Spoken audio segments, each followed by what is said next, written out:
we've got baseball coming up for you from Pittsburgh here tonight as the Pirates will take on the St. Louis Cardinals here in Game 2 of this 4-game series. And it is a very special day as we are here on the Roberto Clemente Bridge thinking about the great one here on what would be his 83rd birthday. And who better to reflect with than one of his teammates. Thanks, Joe. You know, I just wish that he were here for about 15 or 20 minutes where I could wish him a happy birthday and tell him once again what an honor it was to be a teammate and watch him play baseball for all those years. How lucky we were in the city of Pittsburgh and the Pirate organization to have him representing us. Remarkable baseball player. And he had this magic about him where he could turn a 10-year Major League veteran into a 10-year-old kid. He didn't want to miss anything he did because it was so special. Played the outfield, played right field like a ballerina, and you couldn't take your eyes off him. The basket catches, the way he threw to the bases. Back in Forbes Field, he would throw over the heads of fans when he threw to home plate. I mean, it's just a great thing to watch him play the game of baseball. And then the other side of him, the integrity as a man, what he believed in. He cared about people. He really did, about the people who were oppressed or struggling or really having difficult times. He believed in that.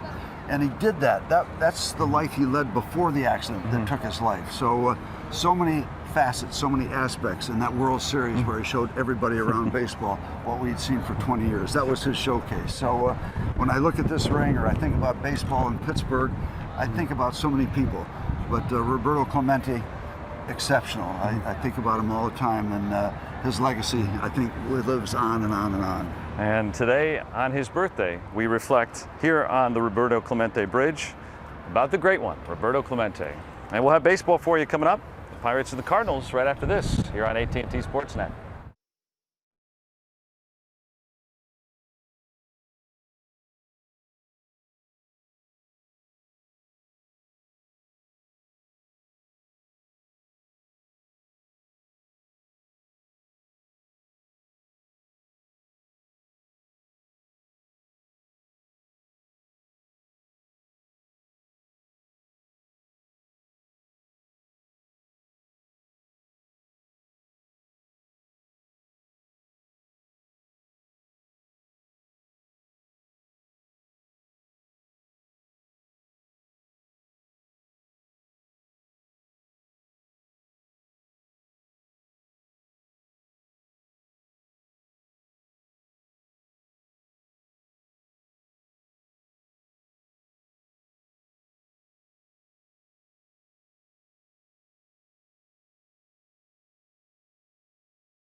Tonight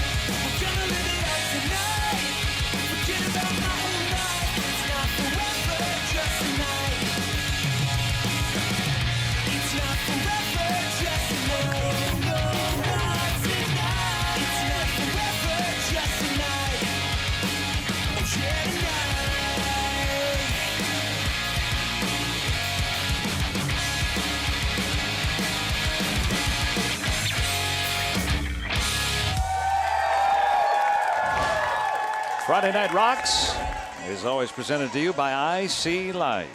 And here a gorgeous night in Pittsburgh. Here on AT&T Sportsnet. We've got the Pirates and the Cardinals for you here tonight. And the Pirates trying to put behind them a 5-game losing streak. Trevor Williams will act as the stopper here tonight. And it all starts with him, Joe. And yeah, we washed away the last 2 really foul baseball games. Nothing you can do about them. But what you can do is do something about tonight. So Trevor will make his 2nd career start against the Cardinals.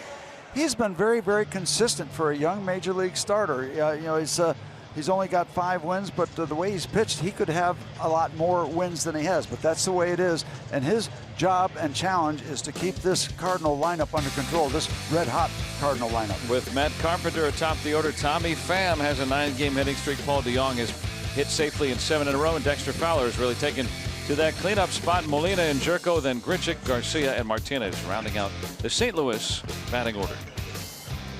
Yeah, that's a team, by the way, it's averaging 8 runs a game for the last bunch of games. Trevor Williams overall 5-5, as we said. Pretty steady as you go for a young starter. Start number 23. I'm sorry, start number 18 for him. And Elias Diaz getting his first start in this stint with the Pirates after Chris Stewart caught 3 straight games. And right away he throws a strike that puts him behind in the count. It's called a ball.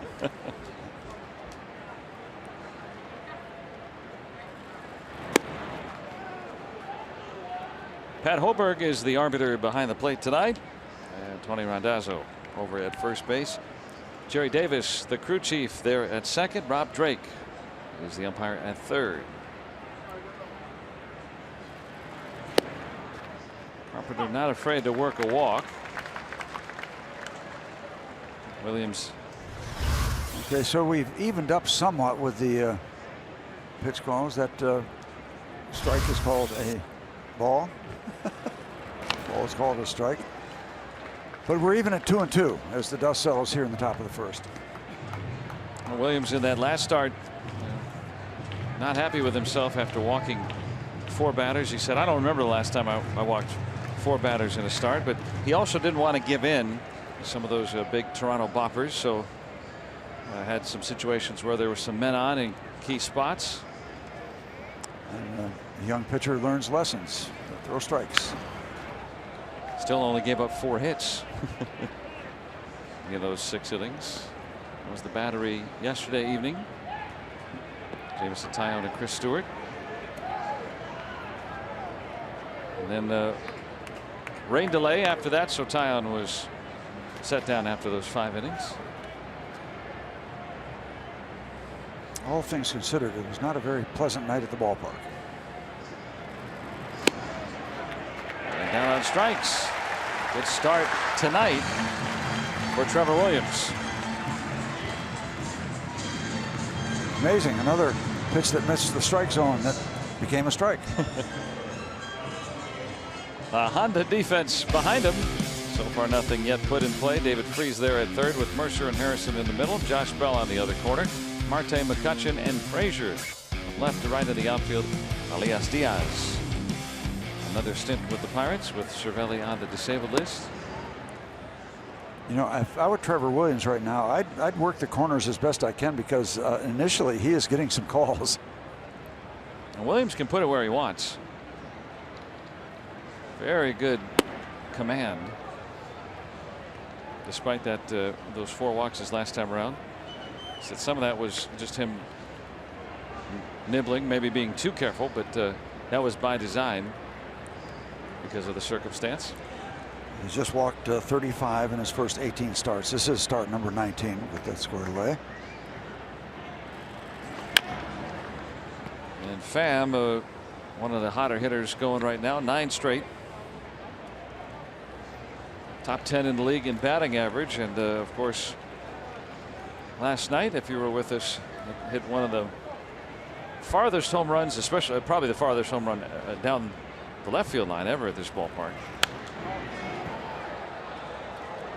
Up in the upper part of the rotunda, right over top of the flagpole. just a monster shot. He got all of it, and just a matter of what the call is going to be, fair or foul. You can see the ball still sailing up over the foul pole. You can't see exactly where it lands, but trust me, it was on the rotunda on the top level. You don't see that very often. Kind of a late developer, Tommy Pham, but power, speed. Yeah, that's a look at where that thing took off at. Where that yellow sign is, over to the left of that, right in line with the foul pole. We'll talk about that yellow sign as we go along tonight, and a bunch of other things about Roberto Clemente. Into the opposite field, and this one gets out of here. You don't see a home run against Trevor Williams very often, let alone one to the opposite field. Wow. But this is a hot hitting Cardinal team. They're just on fire with the bats. Number 16, number 10 given up for Trevor. A look of disbelief. And the pitch is right there. He kind of inside outs the ball a little bit, gets the hands inside, and just muscles it to the opposite field. The Cardinals pick up where they left off last night.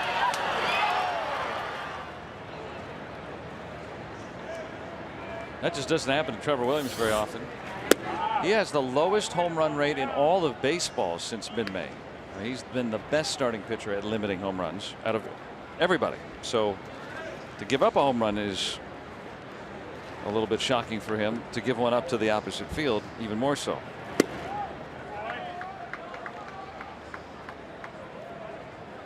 It's been a month almost since he's given up a home run to a right-handed batter. That was Nolan Arenado.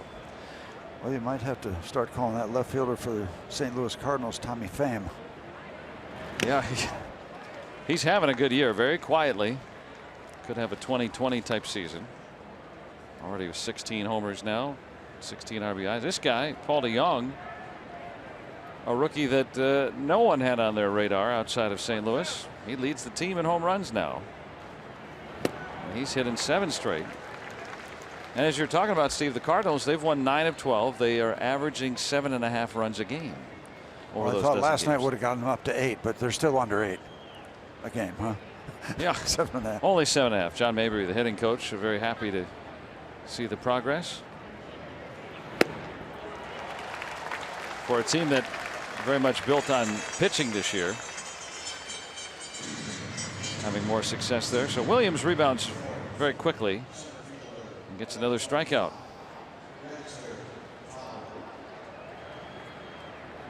Pham with his second home run in as many games in the series. Now he's hitting 10 straight, a career best.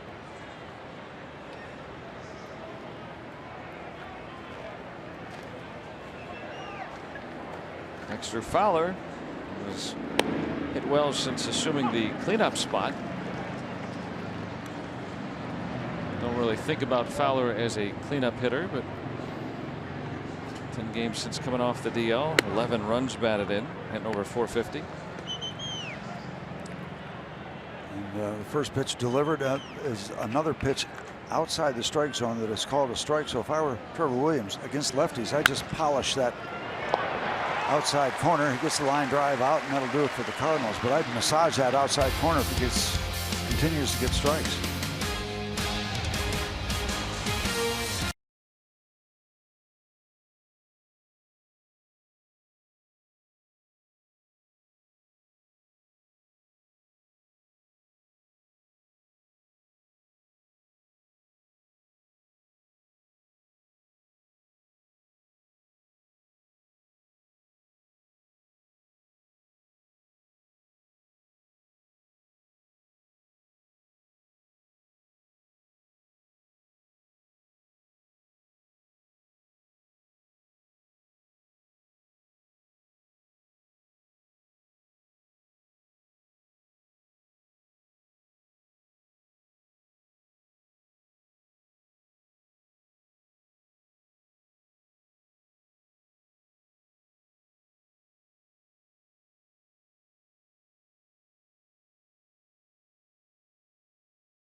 Day here at PNC Park.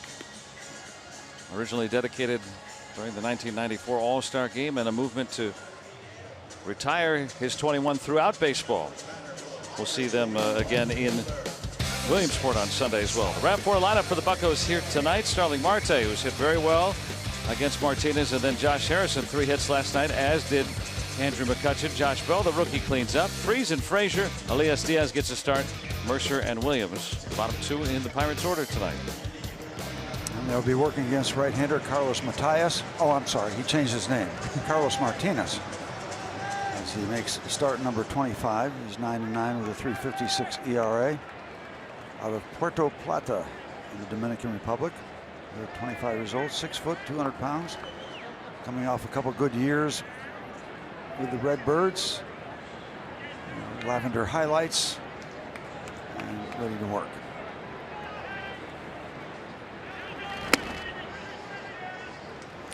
Don't know what kind of Martinez you're going to get, not because of the hair color, not the lavender hair, but he had a rough April. He had a very, very rough July.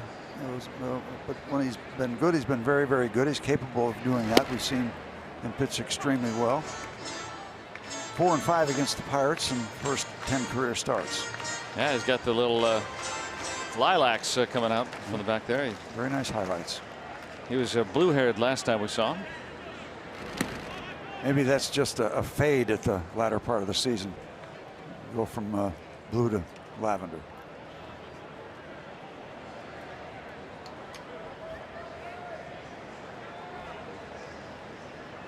Martinez, one of the good young arms in baseball. You know, in the game in Williamsport, he'll be able to put on his back Matias, and they'll think that's a nickname. That was his original name. So everybody's making up their own names for the uniforms.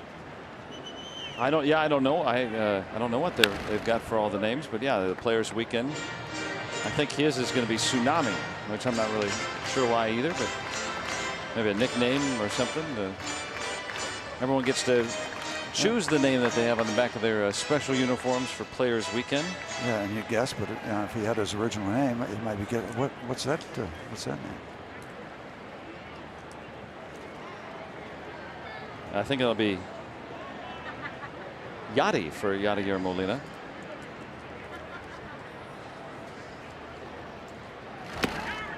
And Marte chasing on that good breaking ball from Martinez. Let's see what the Cardinals have in store. A lot of guys just going with their normal names. Kelly, Bowman, Cecil, Duke, Jerko, Lynn, T-Fam. He'll put his Tsunami. That's a first initial. Pleasant name. Yeah. Very, very conservative. I like O's though. O's name is in his native Korean characters.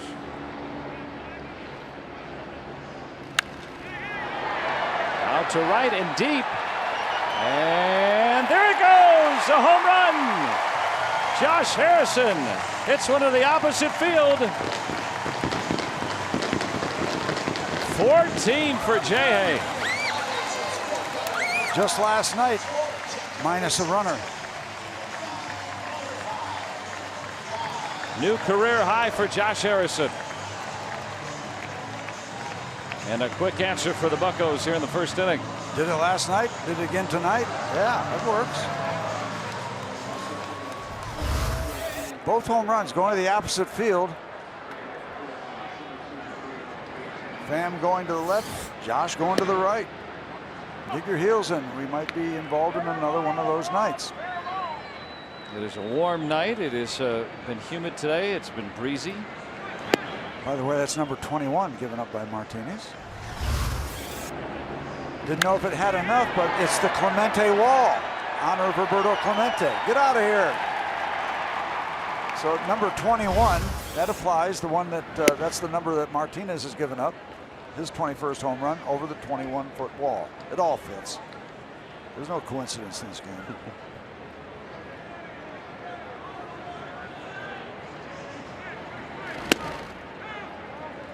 McCutcheon, who wears number 22, wanted to get as close as he could to Clemente when selecting that uniform number.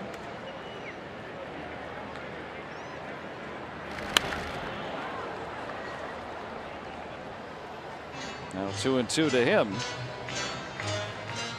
Well, Josh Harrison with that home run, getting a quick answer. There's that wall, exactly 21 feet for number 21.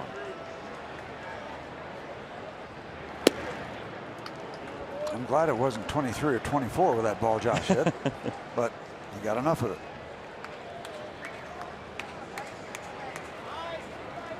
Look from the third base side.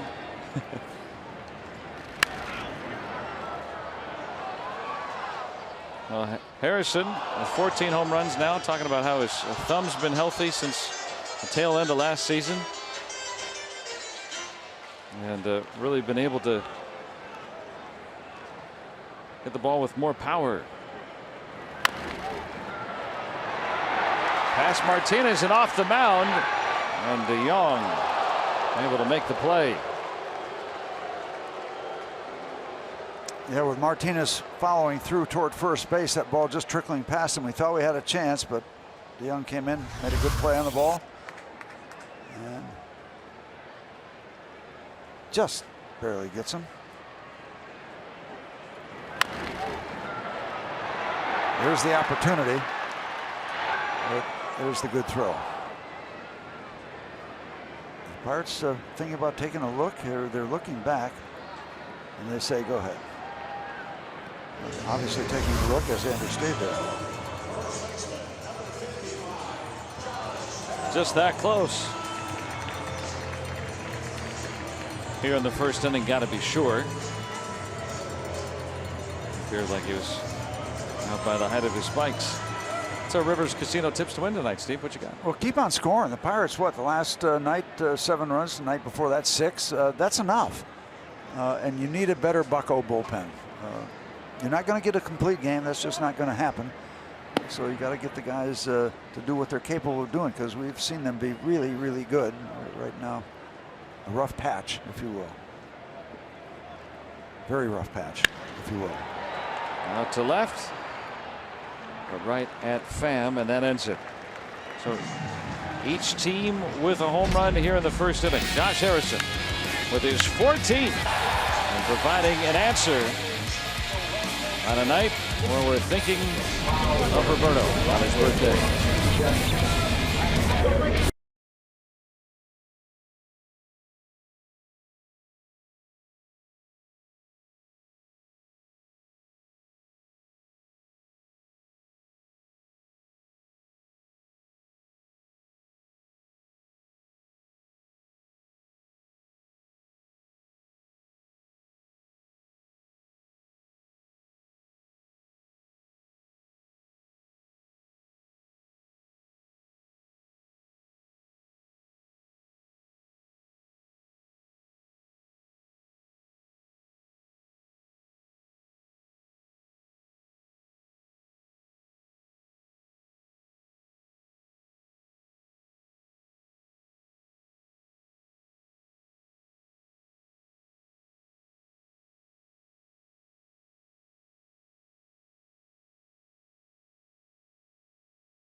And here outside of PNC Park before the game, the movement for retire 21 to try to get Clemente's number 21 retired throughout baseball, and getting a petition signed to present that to baseball to see if they'll have that. They're going to be at Williamsport as well on Sunday.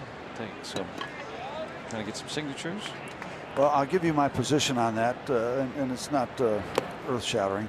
I signed the petition, and I'm fine with that. If it doesn't happen, I'm okay with that also, because I have enough Roberto Clemente in my head to last me forever, which I want that to happen. So if it happens, fine. If it doesn't, I'm okay. I've got everything I need from Roberto Clemente in my abbreviated memory bank. I like those sentiments, and you know, if it doesn't happen, I'm okay with that too. I think all of us in Pittsburgh know what we know about him.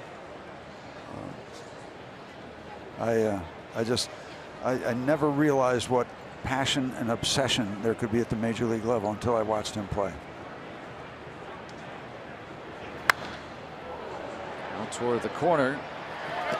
And Molina is going to have extra bases unless Frazier got it in pretty quickly, but Molina there with a double. I should temper my thoughts about Clemente. I saw a lot of guys play with passion and obsession, but to watch him, just saw it in heavy doses. Sid Ream out there today, showing his support as well for the Retire 21 movement. And good man, Sid Ream. Yeah, you know. And you think about, you know, if it does not get retired, there are those like, say, Michael Lorenzen of the Reds, who wears number 21 specifically for that reason. So, some guys can wear it for that reason. And there are people that have good ideas that aren't crazy about retiring all over baseball. So freeze Molina. Yep. Keep him there. And there are other ways to do it too. Greg has brought up some ideas that you could do it other ways, and he said that well, I chapter and verse, but he's got thoughts about other ways you can. So it's not a matter of not honoring him. If it doesn't go that way, there are other ways to do it. Maybe a little more current in terms of during baseball seasons with current players. Well, the thing is, he will always be remembered. The legacy lives on and on and on and on. There's a documentary or a book or a street named after him, a ballpark, a lot of things. Well, baseball's done some things in that manner. The Roberto Clemente days that are held at every ballpark. Ours here will be September 6th. Yep. And the Roberto Clemente Award, there's nominees from every major league team, and they award it in the World Series. That's a wonderful thing. For work in the community.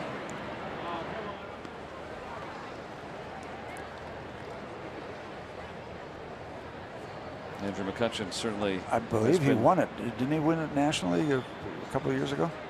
2015. 2 years ago. Yeah, that's what I thought.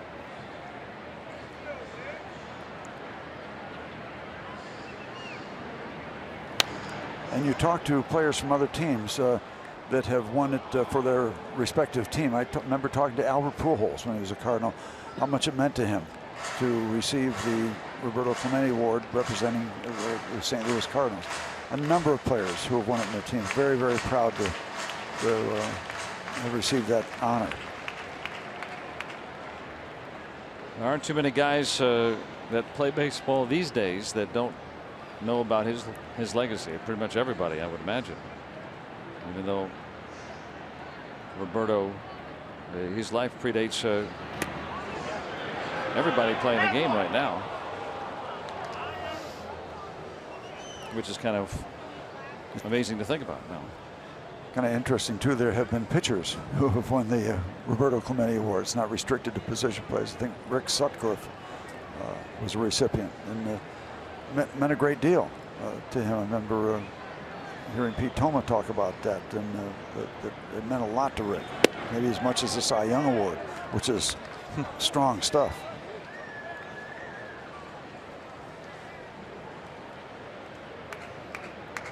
Would have been 83 today. What would he be doing if he was 83? Well, something significant, I think. I brought up the subject. He might be the governor of Puerto Rico, and I said it fairly seriously. That would not have surprised me. Williams with a walk here on Grichuk puts 2 men aboard with 1 out. Globally popular. mean, when I was a kid, I'd be, growing up reading books. I mean, that was one of the top things that the teachers told you to read about. Was read about Roberto Clemente, not just sports, but just about his humanitarianism. Yeah, he did things beyond the game of baseball. Garcia, the number 8 hitter.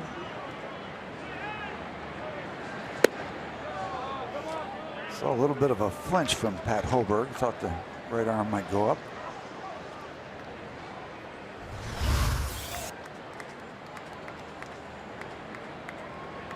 Now you can get that call on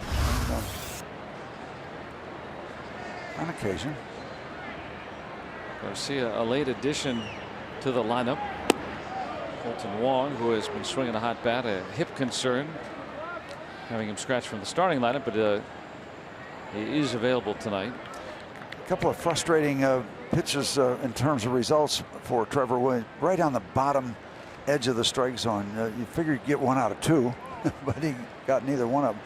And those are really good pitches that didn't work, according to Pat Hoberg, and he's behind 2-0.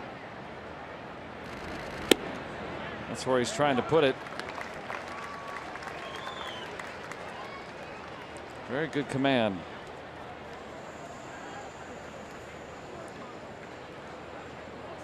There's Wong. Can be used off the bench. Cardinals with a 4-man bench and a 9-man bullpen, with Adam Wainwright hitting the disabled list today. So a couple of those guys won't be available tonight, though.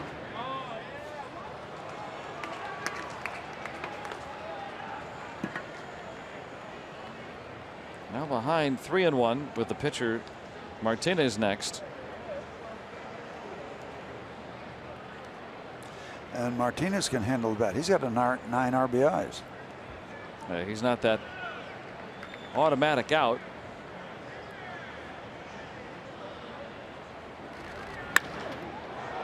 And neither is Garcia. Back and forth we go again. Garcia with an RBI single, and the Cardinals retake the lead.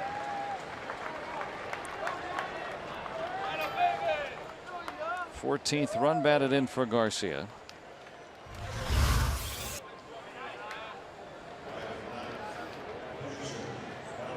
We talked about trying to get one of those first 2 pitches called a strike when you're behind 2-0 instead of ahead 0-2 or even 1-1. I mean, that's a huge difference. Yep, and that ball right there to be hit, and it was.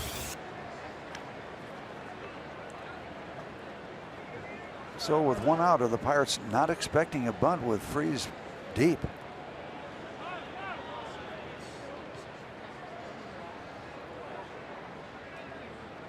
They'll turn Martinez loose. At least it appears to be the case. Oh, there we go. Foul ball. Started spinning back behind the imaginary completion of the foul line. Trying to sell the bunt concept. I was wondering as he looks down to third base coach to see if the bunt is still on. David Freese still playing quite deep. A little bit of like liar's poker there, right? Like we have before dinner downstairs. That's the Wild Bunch. That's spinning back foul again. Well, now what is the strategy? With 2 strikes, you bunt foul. That's a strikeout. He'll look down again.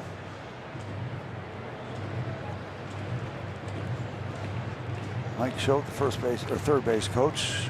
Oliver Marmol over at first for the Cardinals. Still looks strange not to see Jose Oquendo coaching third base for the Cardinals for so many years.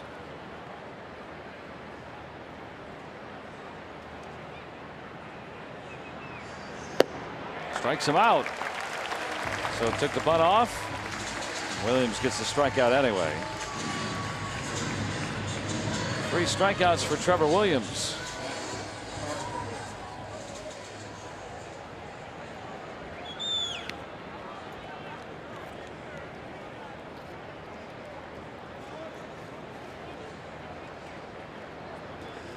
He got a good call against Matt Carpenter, first time up for a call third strike.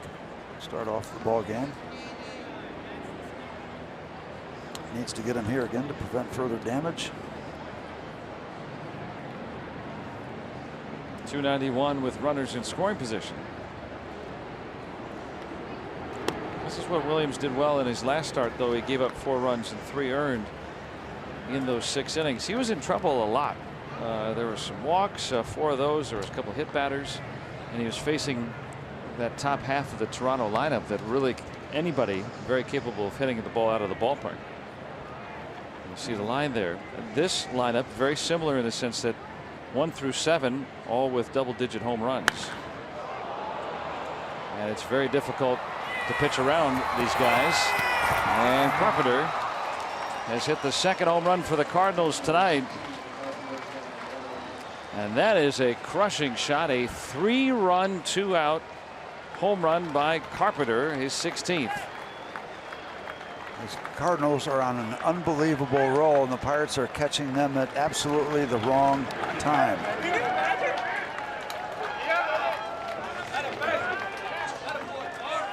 You got to go back to June 10th, the last time Williams has given up 2 home runs in a start.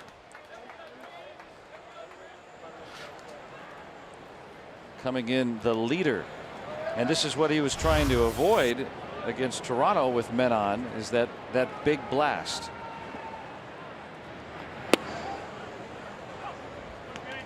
But like you said, Steve, this is wrong time to be facing these guys. They're feeling good at the plate. And there's nothing cheap about that one. That was to the left of the 375 sign. And Pirate pitching just having an awful time.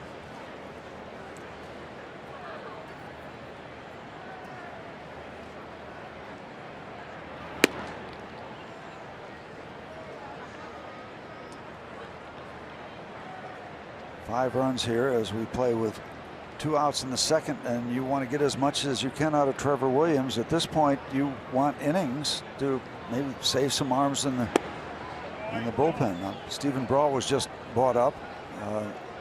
Is he here in the ballpark, Joe? Do you know? I don't know. Did not see him today. He's been announced as coming to the Pirates.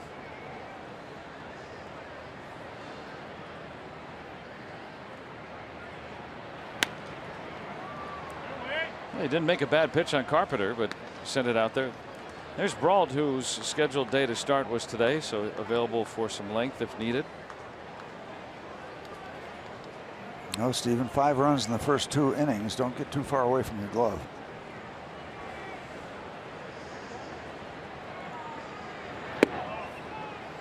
Missed with a curve.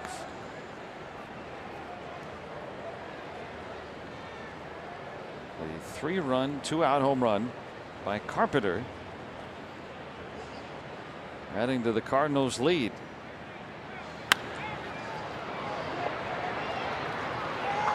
Harrison will end the inning. St. Louis scores 4 and leads 5-1.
Home run, extending the Cardinals lead. Tommy Pham homering back in the first. And a look at our Allegheny Health Network injury update. As Steve alluded to, Stephen Brault recalled from Indianapolis. Pirates placing Wade LeBlanc on the DL today. So Brault available out of the Pirates pen. David Freese will lead it off. This one's sent out to right. Grichuk back. And there it goes. A home run for Freese. Dig your heels in.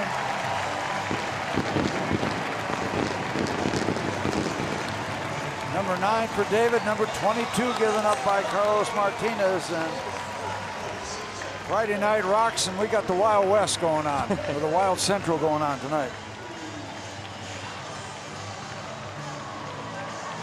Well, the Pirates have not been hitting the long ball very often lately, but taking that little slider out of here.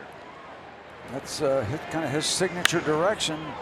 Push the ball to the opposite field. Sometimes it's got more carry than others. This one's got plenty. And at least it's an answer here in the bottom of the second inning. Stay tuned.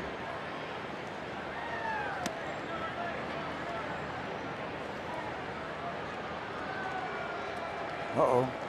They're going to start hollering Cueto now. Dropping the ball. And giving up a home run. In the wild card game, yeah.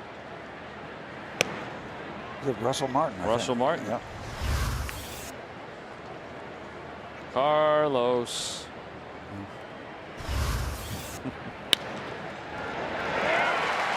that's the Frazier signature. So we got two signatures, Freese and Frazier. Going to the opposite field. Little slice and dice by Adam there. Hitting over 350 since the All-Star break. Thinking 97 right over the outer edge. I mean, that's a good pitch for Martinez. Finds the hole between third and short. And that's a very comfortable neighborhood for Mr. Frazier.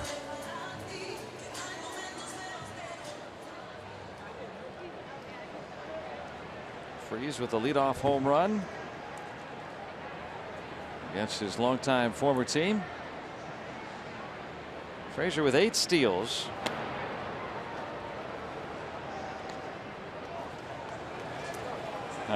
From California. I'd be very sure if I was going to try to steal base 3 runs down. He's capable.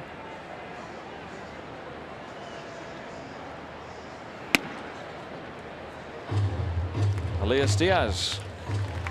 You know, looking down on the infield, there's a huge hole. So if you took off, maybe you'd be thinking more of a hit and run kind of a situation, because there is a lot of room, as you can tell, between Carpenter and the second baseman. Diaz in his last stint with Indianapolis hit 247 in a little over a month with 9 RBIs.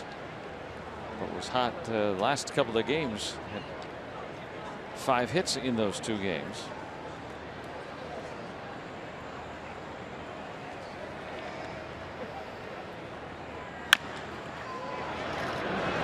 Slowly hit. Diaz doesn't run fast enough for Jerko to not have a play. I thought for a minute that ball might hit third base. Then we'd have had some fun. Didn't miss by much. Well, all the more reason for Jerko to at least try to field it in front of the bag, but sometimes best efforts fall short.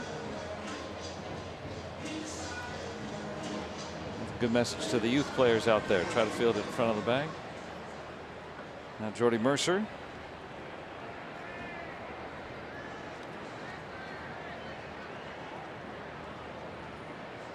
Jordy doubling yesterday, but hitting 122 over his last 11 games, just 5 hits.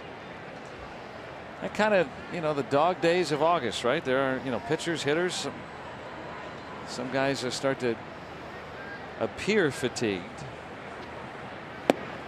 Could be just part of the normal ebbs and flows of the game of baseball. Sometimes, yeah, because there are guys that have great Augusts too. So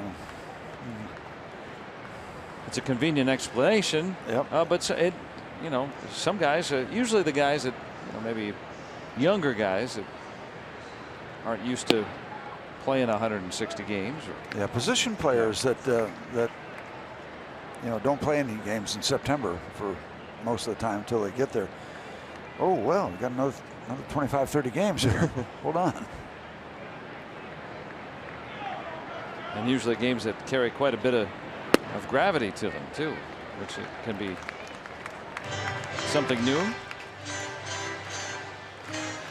And you wonder what the Martinez plan is here. He's 3-1 against Jordy Mercer. He has good control, although 3 starts ago he did walk 5 in 5 innings. But they might be working around him to hope Williams represents the second inning, or second out, excuse me, of the inning. Yeah, with the base open, not throwing him anything meaty. So 2 on and 1 out with Williams coming up. And we invite you to come on to the ballpark tomorrow afternoon. It is a 4:05 start, and the first 20,000 fans taking home a Gregory Polanco El Cafe bobblehead. That's thanks to Dunkin' Donuts. Go to pirates.com/bobbleheads. Get your tickets. Gregory on the disabled list. And they'll get the lead out, and they'll get Williams.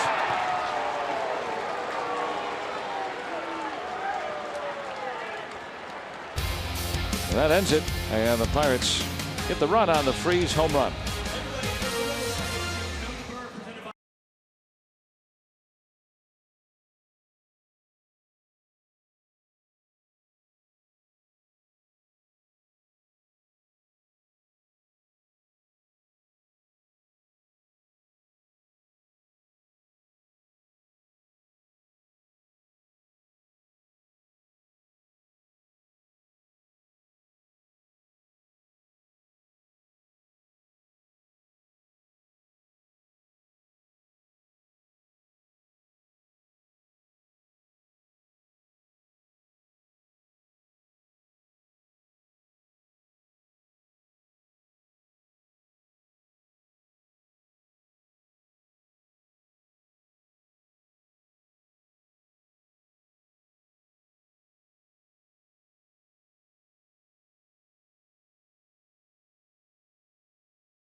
Baseball on AT&T Sportsnet is brought to you by Allegheny Health Network, the largest health system rated #1 in the region for all the things that matter most.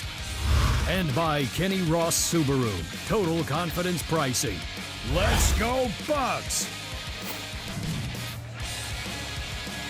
Club 3000, named after the 3,000 hits achieved during the regular season career of Roberto Clemente. Yeah, and you know, a lot of people felt like one of the things about Clemente, he didn't have a lot of power, and he didn't hit a lot of home runs. But I do remember one year when Harry Walker, who was a manager for the Pirates, mid-60s, told him in spring training, "I need more power from you." I remember, big deal made out of it. He said, I'm asking Clemente to give me more." He hit 26 home runs. I mean, that's not a monumental number, but back in the day, for a guy who was a doubles and a gap hitter, turned it up, hit 26 home runs. He just he could do so many things. He could do so many things. And we remember him today. It would have been his 83rd birthday, and a lot of folks coming into the ballpark today thinking very much the same thing.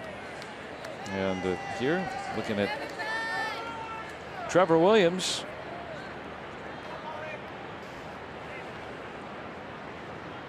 Cardinals cleaned his clock the first couple of innings. Well, they did. They did. He's got to put up a 0 just to show that he can right now. Williams has been very, very good, and I took to Twitter today to kind of prove numerically kind of where he's been in terms of limiting power, which I know is not happening tonight so far, but in terms of limiting power, he's been one of the top 5 pitchers in the league since his second start. Well, that's going over 3 months now. So I mean, you were looking at more than half a season. The other thing I looked at was, and it's not apples to apples, his last 32 starts. Now this dates back into the minor leagues too. So again, major league pitching versus minor league pitching is a completely different animal. But he's limited power, low 300s and slugging, ERA around 3. He'd given up 11 home runs over those 32 starts. This is prior to tonight. So you get a feel for what kind of pitcher he is. Of course, those results will vary here in the big leagues as he adjusts. He'll have rough nights. He'll have great nights like we saw a couple starts ago. But he's very quietly been one of the more reliable pitchers around as a rookie. But tonight the ball is jumping. And he has given up 3 home runs.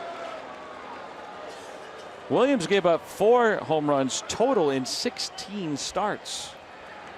He's given up 3 in 3 innings as DeYoung hits number 19.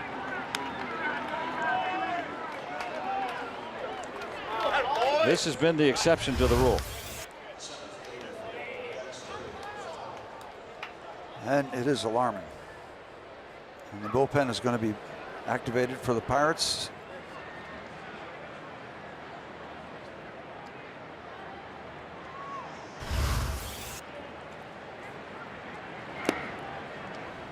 Well, you normally don't see a ball elevated that much off Williams, and you don't see a lot of hard contact. Now some of it might be due to not getting those low strike calls, because I mean that technically, that pitch right there was technically a strike on our strike zone. He's not getting that call tonight, so he's got to come up.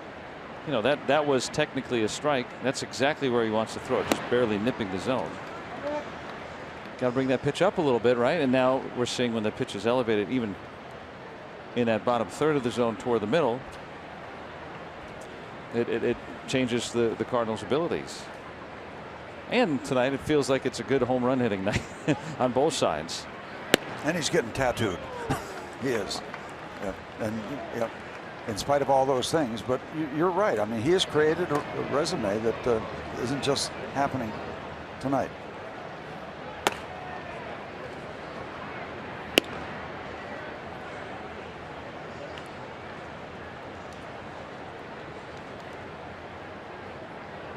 And being in unfavorable counts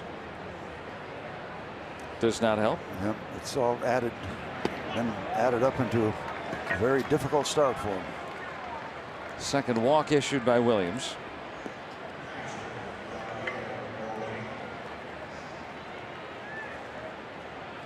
Oh, when you were a young pitcher, trying to find something like this, Ray Surridge will come out. I mean, what did you want to hear? What helped you?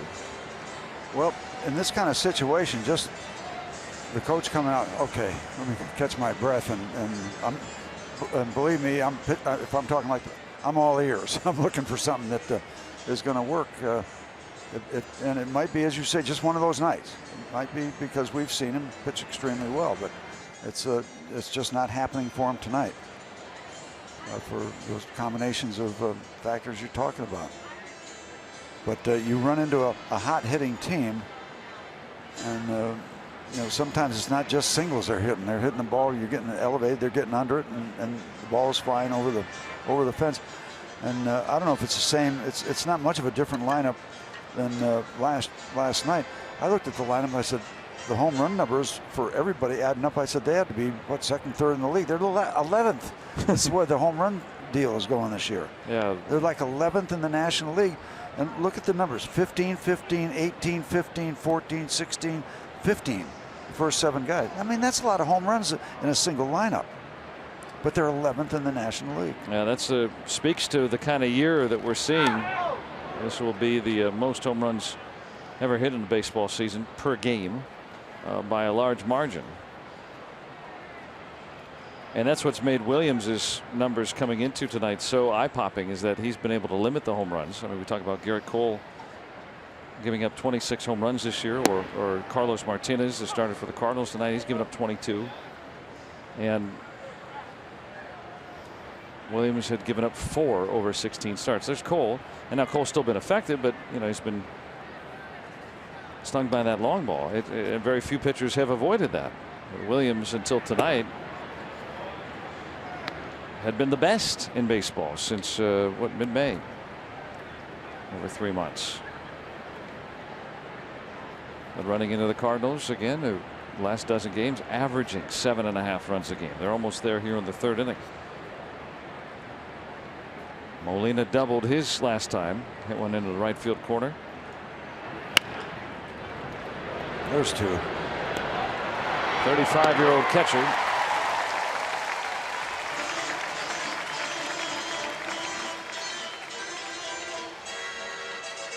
Earlier, a hit into an around the horn triple play. So yeah, with that kind of ball, you're going to get 2 out of that.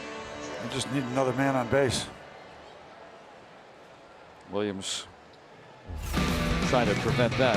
You don't see an around the horn triple play too often. This is Tuesday in Boston, and Molina was trying to get down that line as quickly as possible, but well hit ball right at the bag when you have first and second, nobody out. Yeah, that perfect. The ball was hit sharply, a step away from the bag, slow runner. Triple play. And Jerko is the final out. Paul DeJong leading off the inning with a home run, and the Cardinals leading 6-2.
T-Mobile Unlimited baseball break. John Lester placed on the DL with left shoulder fatigue after that rough start, his second type start this year. The Pirates getting to him earlier this year. Adrian Gonzalez been on the DL for most of this season. Cody Bellinger filling in very nicely in his stead, and Joakim Soria, the ex-Pirate, with an oblique concern for the Royals. Yeah, the Dodgers are so happy to get Gonzalez back. It's been quite a struggle since he's been out. That's what's so strange about it. I mean, when he went out, it was right before the Pirates went out to L.A., and you're thinking, well, yeah, you're missing this big going to be a problem part of this lineup. But then Cody Bellinger just arrived. Yeah. Pirates have hit a couple of long balls tonight. Cardinals have hit 3. They've got the advantage. Keep swinging. Just good play by Jerko. Again.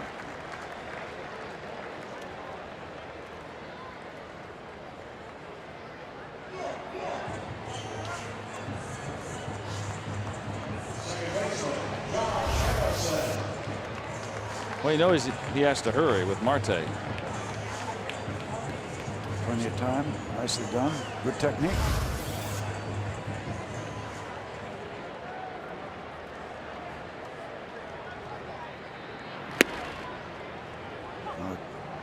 Josh would probably like to have that one back too. That was upstairs, and that's one of those DS, dangerous strikes.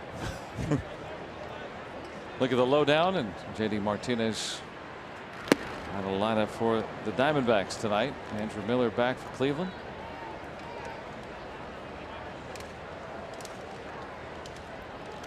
Cubs winners today as they open that series against Toronto.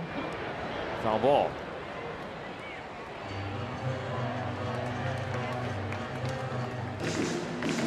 Pirates are 5.5 back of the Cubs, but they're 4 back of the third place Cardinals now. So for the time being, they've got to get back to 500. They've got to get back to catch up with the third place club before you kind of zero back in on what they're going to do.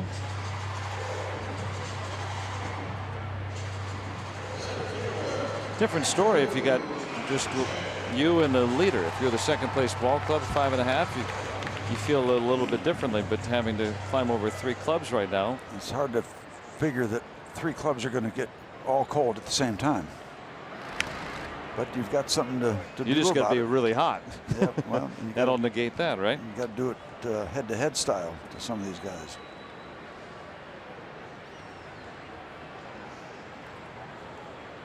McCutchen, like Harrison, with 3 hits last night.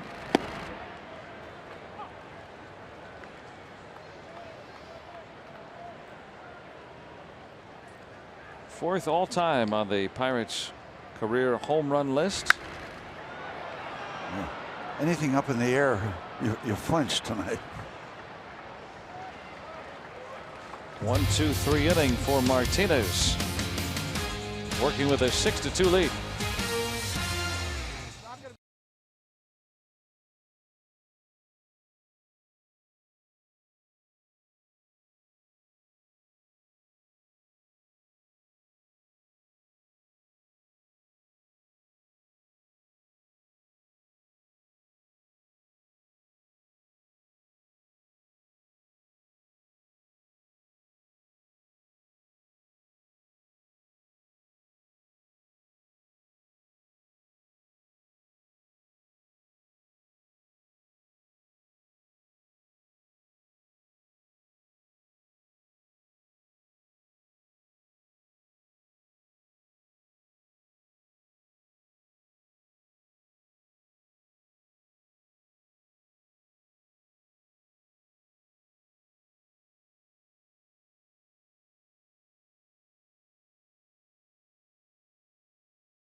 It's time for the Toyota all-wheel drive RAV 4th inning.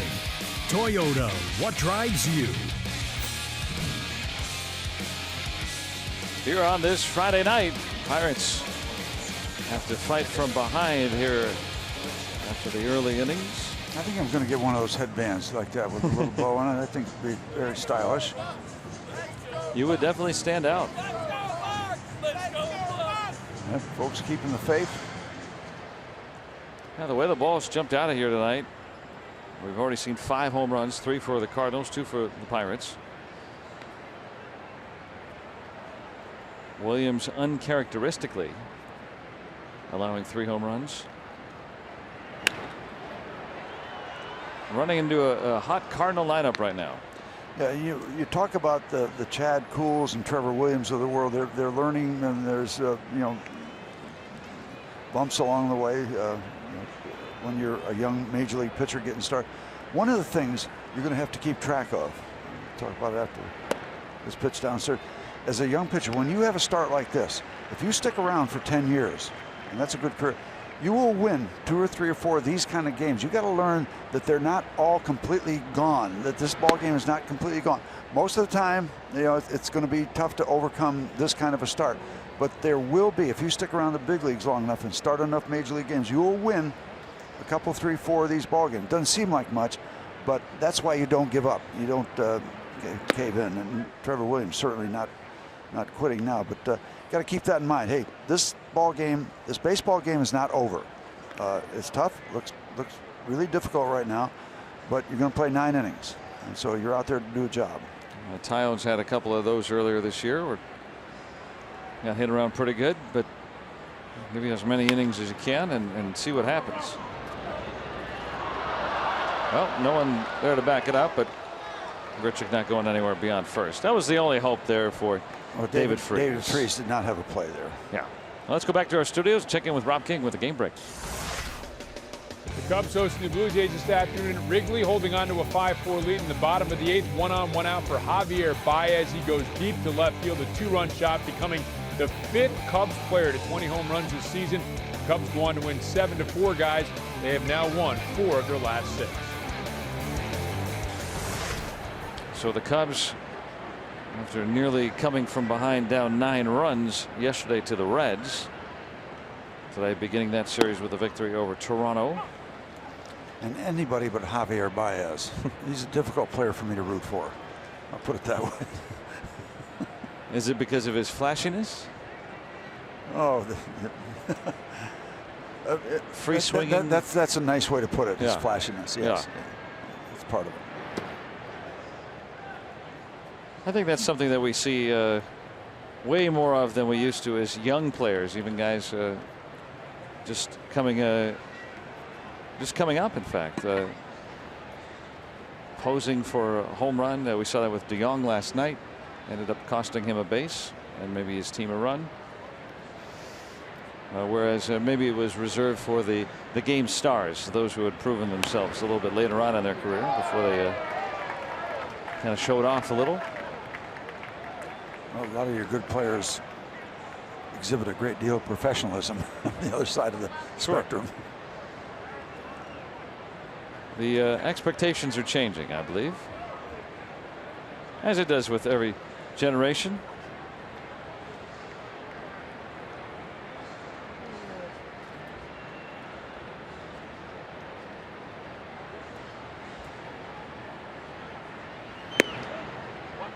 Missing in.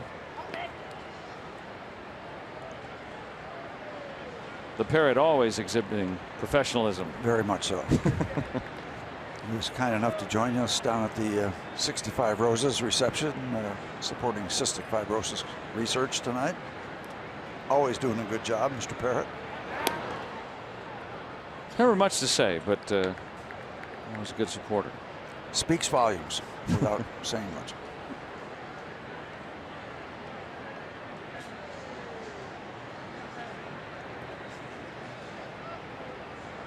Grichuk at first, leading off this 4th inning.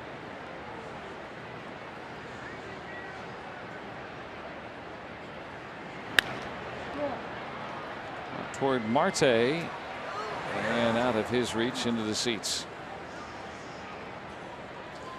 Well, this is the man you want, because you lose him, then you get Martinez a chance to bunt people over, and it really stirs the pot. So if you can get him, Martinez still might be bunting, but if he does bunt even successfully, that's a 2nd out. So kind of a key man here in a ball game when you're trailing, and you want to find a way to put up a 0 at some point. Cardinals have scored in each of the first 3 innings against Williams.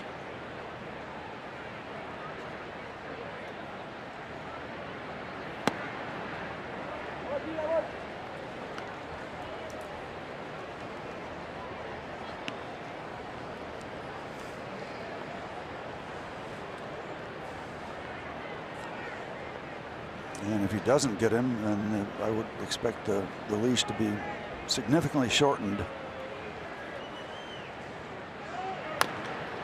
I think what's really been something that Williams wishes is different is the 7-3 ball counts that he's been in. I mean, you go to a 3-ball count, you're behind, obviously, and you're also feeling like you have to come in with one, and that's where we've seen some of the extra base hits.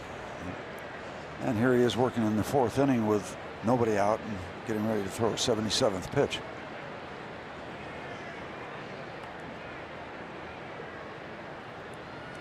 This will be the 8th one coming to Garcia.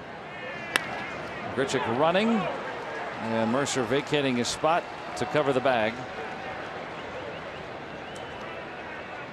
And that puts Cards on the corners.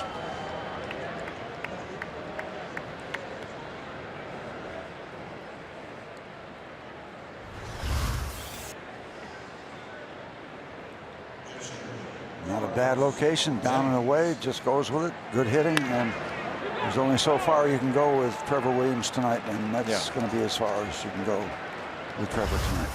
Some of it like that, the Cardinals' prowess, some of it in poor locations tonight for Williams. Gives up 3 home runs. He'll leave trailing 6-2 with 2 men on as Stephen Brault just called back up. Will come on for the Buccos.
Cast is presented by the authority of the Pittsburgh Pirates and may not be reproduced or retransmitted in any form. And the accounts and descriptions of this game may not be disseminated without the express written consent of the Pittsburgh Pirates. Trevor Williams done after 3+ tonight. Tough start for him. Stephen Brault will get another opportunity. A couple appearances for the Pirates earlier this year, but tremendous work down at Indianapolis. Leads the International League currently. 1.94 ERA. Pitcher of the week this past week. 2-0 with a 0 ERA. 14 scoreless innings. He has been very, very good. This springtime candidate for the rotation. Back up with the big club. And a great play, but Grichuk is safe. Brault, a two-way player in college, pouncing off the mound after the squeeze bunt laid down by Martinez.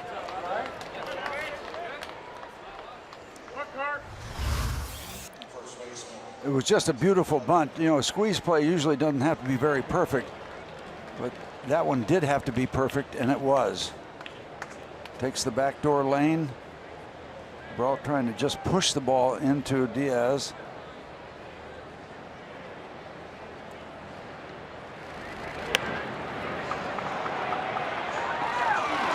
Pirates going to take a look and challenge the play. That's a great look right there. Yeah, see, he touched home plate with the arm, not the leg, so that might have prompted the challenge.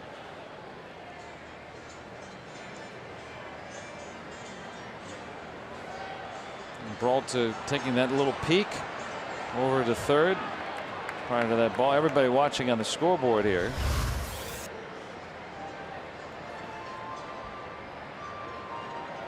See, the hand comes in, and you wonder if he got him on the back in time. Home plate umpire Pat Hobert right on it has got a great. Well, he's got a good angle, but it might be difficult for him to see the back of the runner coming into home plate. I have given up trying to anticipate what these results are going to be. It's got to be something definitive to show that might be hard to overturn. That Grichuk was indeed out. But you know, you think about the Pirates' position here, trying to come up with another out or an out in this inning and keep a run off the board and avoid falling down 5. Kind of take an extra chance here. And nothing shown there. The call stands. So the Pirates will be out of challenges, but they probably got to be a little bit more aggressive when you're down 4 in the 4th inning with nobody else. A rally forming, so take that opportunity. Didn't work out.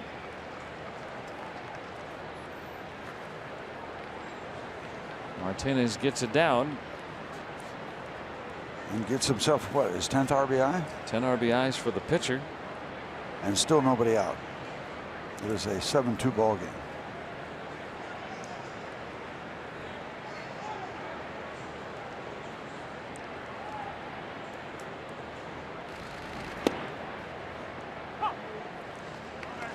Right on the corner, or just a tad wide, but again, Hoberg is giving some calls on that side, the third base side of home plate.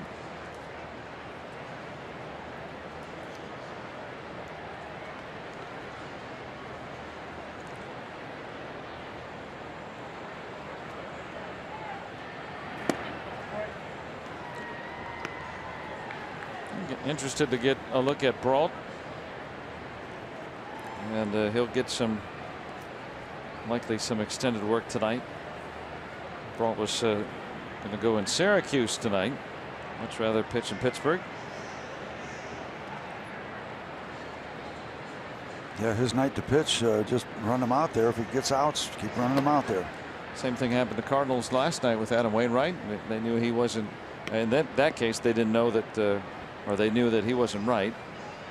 There was no predicting Williams this evening, but they had called up Luke Weaver, who was supposed to start last night for AAA Memphis. He ended up getting in the game. Maybe Brault can be our Tuivalala tonight. I'm sure he'd appreciate that.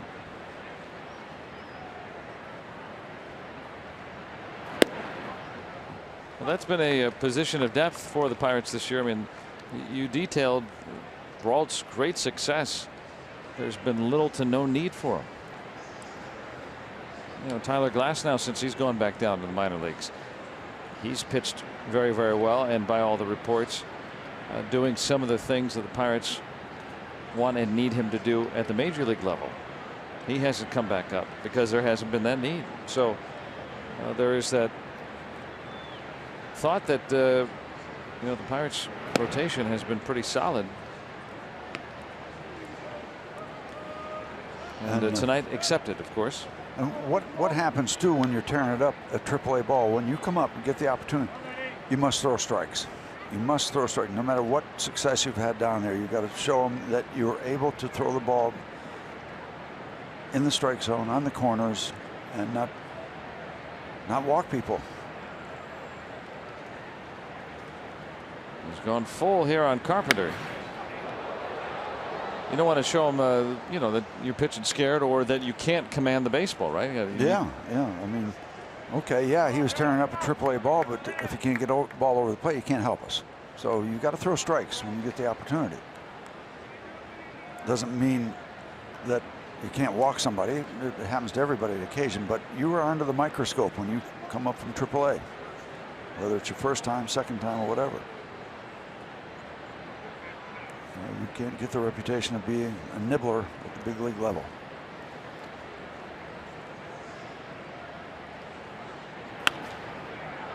Got in on his hands. Freeze trying for it. And you're looking for outs any way you can get them right now. And thought that ball might stay in, but so far it's the Cardinals' night. And again, you talked about them averaging 7.5 runs a game. Well, they got 7. We're playing here in the 4th. This is a hot hitting team. And this is over 2 weeks now for the Cardinals. They've been on this tear. They won 8 in a row, lost 3 in a row until last night.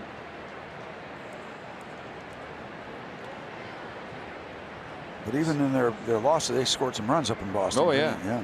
So they were still scoring. And he loses Carpenter. Still looking for that elusive out. First out here in the inning. Tommy Pham, who homered earlier tonight, he homered in his final at bat yesterday. And look at our Barrel Automotive League leaders telling you about not only has he moved now that he's got enough plate appearances to qualify.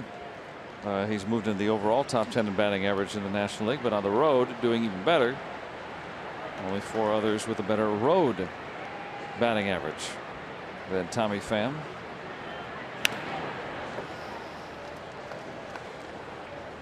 We need a one-hopper back to Stephen Brault. That's what we need.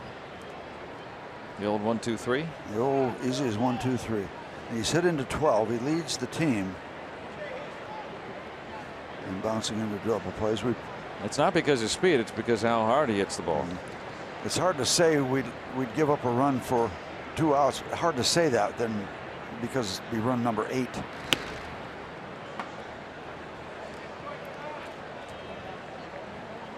Well, the irony is the Pirates the last couple of games have been scoring runs better than they have certainly lately, and certainly better than the overall season has gone.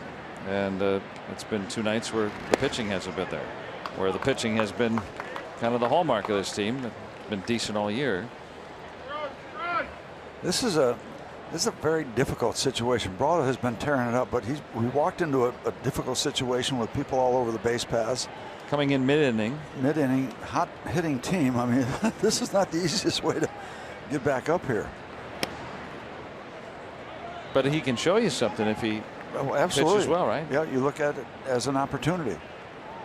Trying to come in and tie Pham up there and get a strikeout, and just a little too far in. But you saw what he's trying to do. He's trying to record an out and leave the people where they are on the base paths, and that's tough to do.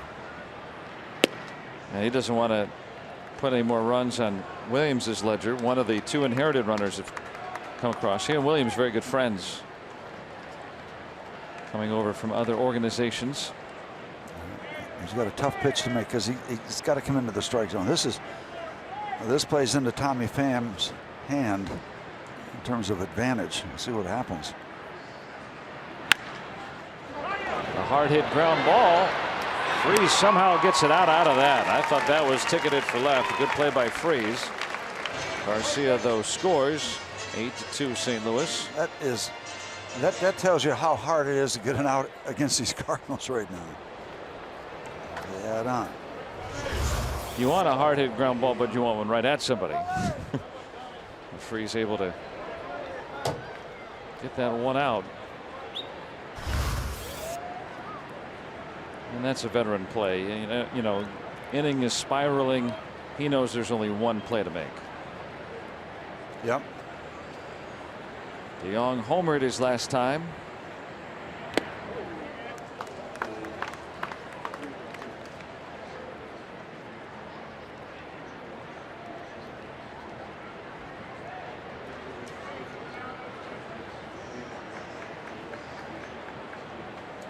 Team leading 19th home run, leading off the 3rd against Trevor Williams.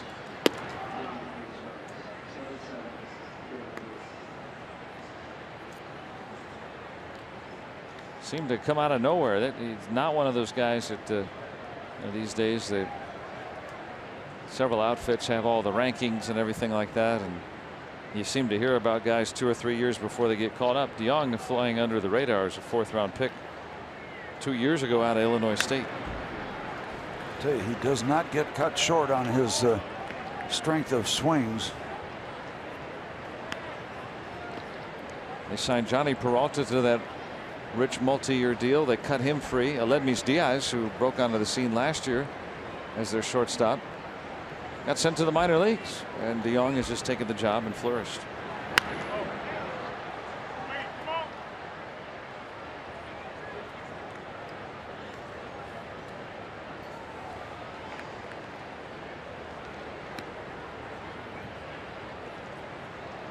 I wonder if that will come back around, though. He strikes out 1 time out of every 3 times at bat, and has drawn only 10 walks this year. But so far it's worked for him.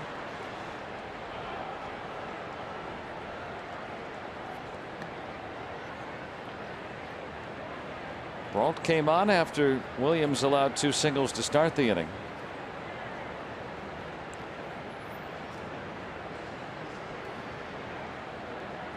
Here on this warm night, a little bit tropical feeling, breezy.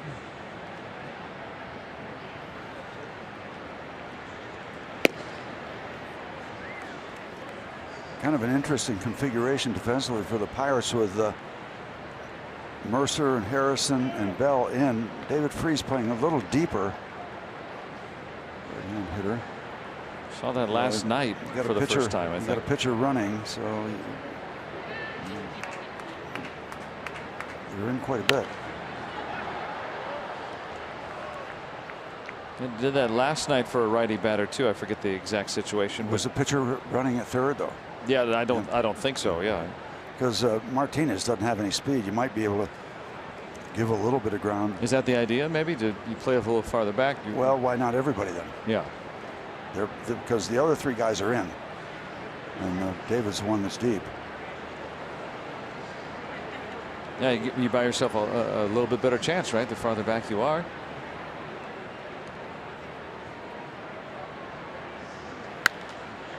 In the air and not deep. Harrison calling for it, and that's when it helps to have a pitcher standing at third.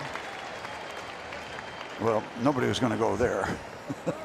With Harrison backtracking, still in very shallow right field.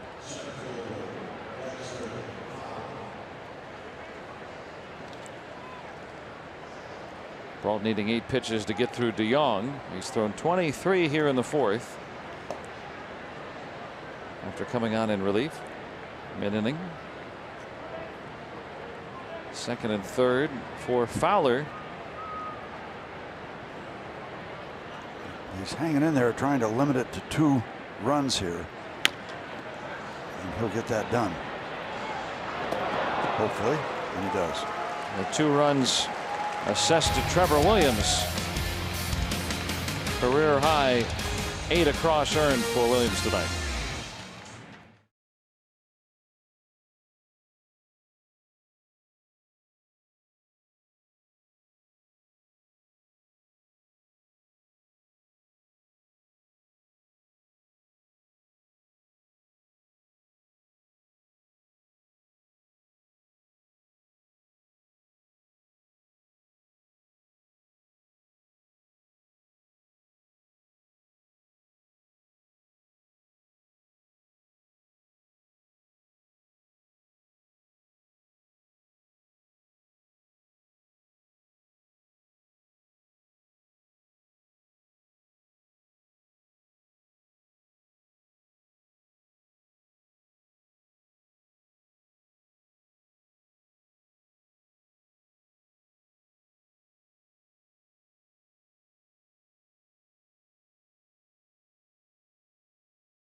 Doing that out in Anaheim, and his former Cardinals here continuing to swing hot bats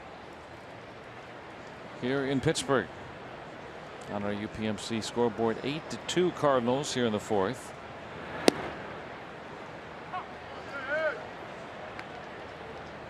Pujols now 37 years old, trying to think about what he'll do over the next 4 years after this year that he's still signed with the Angels, if he'll get to 700.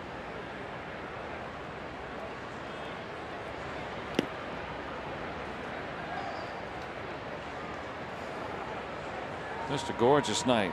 Nice and warm, a little humid, a little breezy, sultry and tropical. We've seen the ball fly tonight. Fortunately, more for the Cardinals. But Bell plenty capable. 20 home runs for the rookie.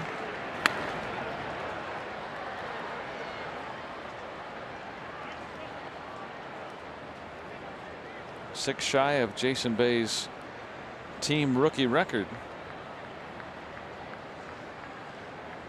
40 games after tonight. I remember a hot streak that Jason Bay was on, and Greg was making a great call, and I think he hit 2 home runs. The second home run, he's done it again and again and again. Remember some of those calls. And again.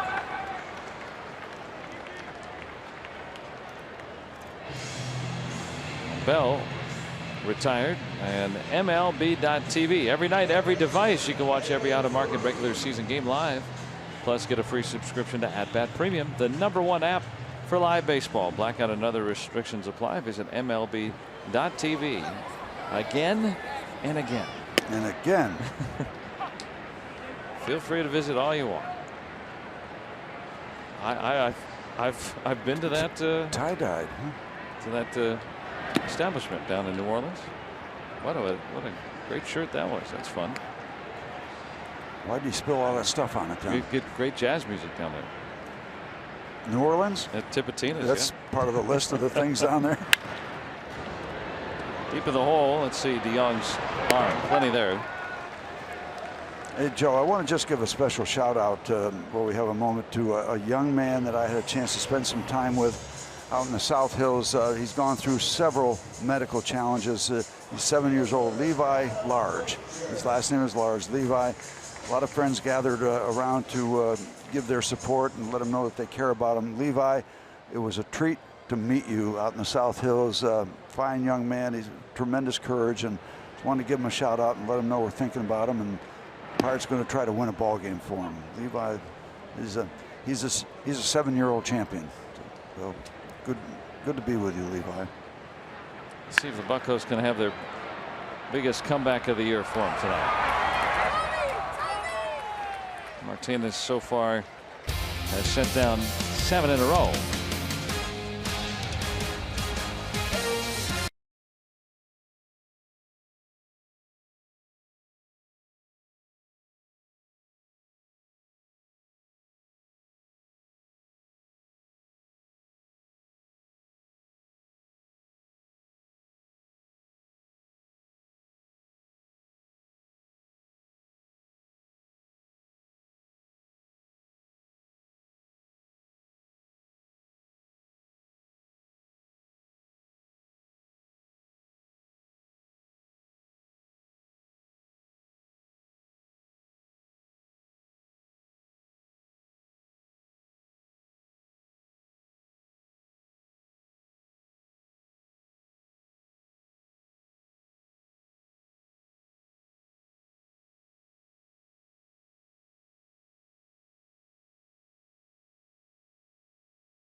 drive for the postseason continuing here in the National League Central. And tonight we think about Roberto Clemente, whose birthday was today, and Point Park brings us some social media. Starling Marte thinking about that great man here today as well.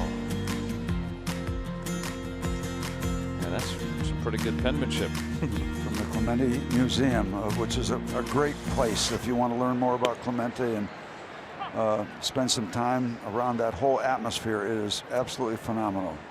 Roberto Clemente Museum. At the end of the strip.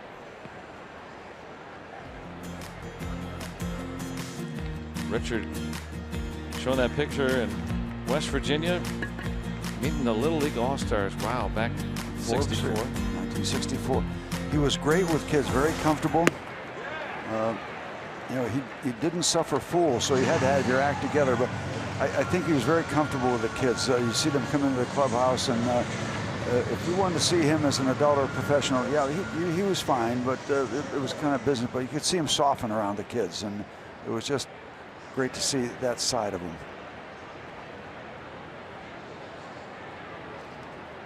We think about. I was scared to death out of him in 1964. Literally, us young Pirate rookies that would come up, we had him up on that pedestal. And again, you better have your act together when you approached him. He was fine, but he had that presence. Another thing, we had to learn as minor league pitchers through our coaches. If you give up a single, you go around back by the dugout and back of first base, because Clemente would throw him back of players that would round first base. Ball fouled away. And so the coaches would tell, listen, if you ever are good enough and lucky enough to get to the big leagues and you give up a single to right field, you better go over and cover between home and first if Clemente overthrows that pickoff move in back of a runner, because he did it successfully so many times. We're saying, why are we doing this? They said, because if you ever get there, and they would re-emphasize it, because he would do that. He'd throw in back of runners coming around first base. Just great instincts of throwing the baseball. And that image of him, I started out in the bullpen. Jordy takes care of that and get him. I started in the bullpen, so I would sit out there in chairs, and the line would be very close, the right field line of Forbes Field, to the bullpen area. We'd be literally sitting a foot from it. And Clemente would go in back of us, pick up a ball down in the corner, sliced by right hand, and the throw would come over our heads to home plate. And I still have that image of not looking out to see his throw, but looking up. And it was one of those phenomenons because of the configuration of the ballpark. You didn't want to miss anything he did. I wish that we had, more video. There's some, of course, of him playing, but not like it is today, where every pitch, every moment is chronicled and high definition cameras. I mean, what was saved from his career, especially the first half of his career, was very sparse. And he'd swing that 40-ounce bat all summer long. And what do you think an average weight is today? 33, 34, 32. So it's that much heavier 30, than ever. Yeah. Wow. And yeah, the bat was almost as big as the glove. Right. Now that's not all that much bigger than the gloves they use right now, I'll tell you. They said, and I would use his bat to bunt with because it was the biggest bat. And he said, I won't imitate his dialogue. He said, you don't swing with that bat. You take it up there if there's a bunting situation. I said, what happens if they take the bunt off? He said, come in the dugout and get another bat. So, I mean, I wound up having great dialogue with him, and it was fun. Half of my career was spent trying to make him laugh. And I had my moments. I succeeded a few times, and it was great.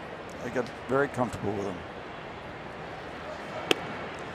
And he would come out every once in a while, and everything is structured now, but we would come out when we're starting to work out in the, and you play catch with somebody just to loosen up. I got a chance 1,000 times to play catch with Roberto Clemente. How cool would that be if you're a baseball fan? Hey, come on, let's throw some. Roberto Clemente wants to play catch with me. How good was that? And then every once in a while, he'd also come out and say, Blast, let me show you my curveball, because every position player thinks they can pitch. And I would tell him, Robbie, stay with your day job. You know, you're doing okay out there. You're going to make a decent buck, but you can't pitch. You cannot pitch. It's a terrible curveball. Was it really good or no? No, it was awful. Okay. But everything else he did was good. Yeah. Most of what he did was very good, and people don't realize what a good sense of humor he had. But it was a guarded sense of humor when he was in a comfort scenario, comfort situation. A lot of people thought he was stern and aloof. But with you guys, in the confines of the clubhouse. Exactly. He was one of those guys, and there more than one that was aware of that clubhouse door. Who was in there? Who might misconstrue something? Because very sensitive about English being his second language, and it got misconstrued at times because he's a very, very bright guy, very bright guy. And, in Spanish, of course, very emphatic about what he was trying to convey.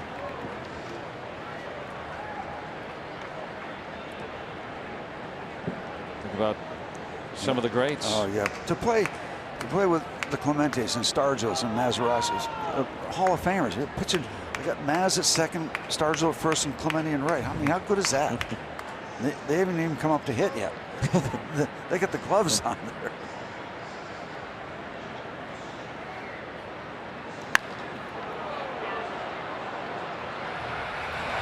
And McCutcheon, another one of those names. A 0. Finally holding the Cardinals at bay. The great one who would have turned 83 today.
Lead as we go to the bottom of the 5th. A day automotive this day in Pirates history. Back in 1969, the Pirates beating the Reds 12-5 in 10 innings. When the offense showed up late, Pirates were down 5-2 in the 9th. RBI doubles from Willie Stargell and Al Oliver, tying the game at 5, and then 7 runs in the 10th. And Al Oliver coming through, and Gene Alley with the 2-run home run in the 10th. He had 4 hits that day, and Roberto Clemente with 3 hits as well. Did I see Carl Taylor's name in that? Yes. Yeah, Carl Taylor was our 3rd string catcher in the '71 Pirates. He got a World Series ring, had about 30 at bats. We called him Munkle because he's from the South, and he always used to tell Munkle had a Cadillac dealer down in Richmond's. Elias Diaz waiting for a base hit, but Garcia with arranging play. Munkle. Yep, Munkle had a and he spent a little time with the Yankees. Carl was I'm sorry, got the wrong guy, got the wrong senior moment. That was Charlie Sands. Carl Taylor was with us before that. Carl Taylor was half brother of Boo Powell. Oh, is that right? Yeah, they were the Orioles first baseman. Yep. Redhead. Wow. got to get up to the present now. I'm starting to confuse the past. Well, he's a more obscure teammate, probably. Yep. Carl Means Taylor.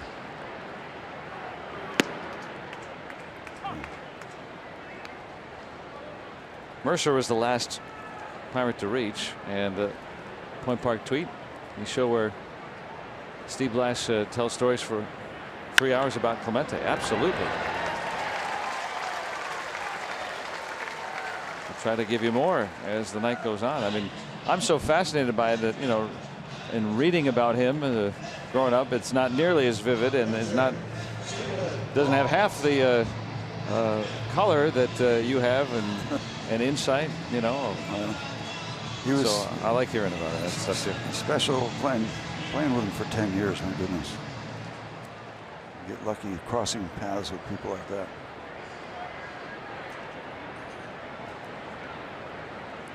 Stephen Brault, who has been a good hitter.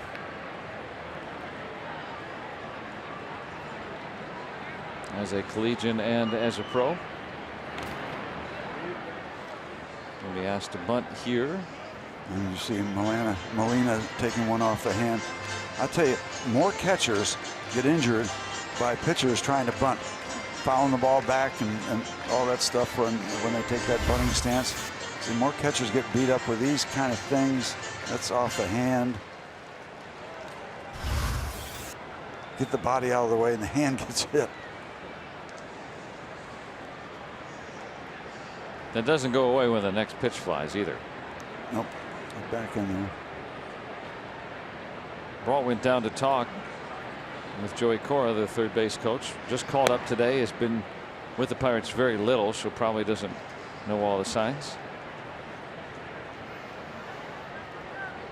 There's Joey, longtime major league infielder.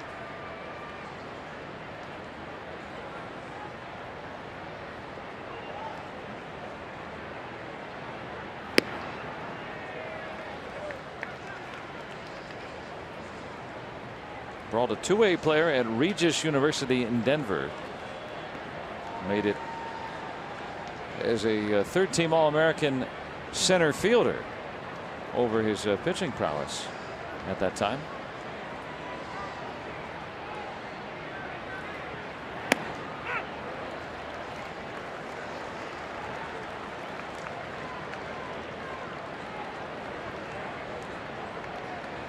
Works the count 3-1.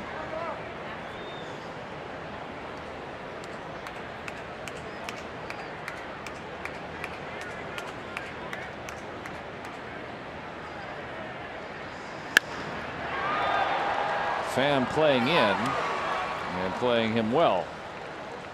So 2 down in the Pirates' 5th inning.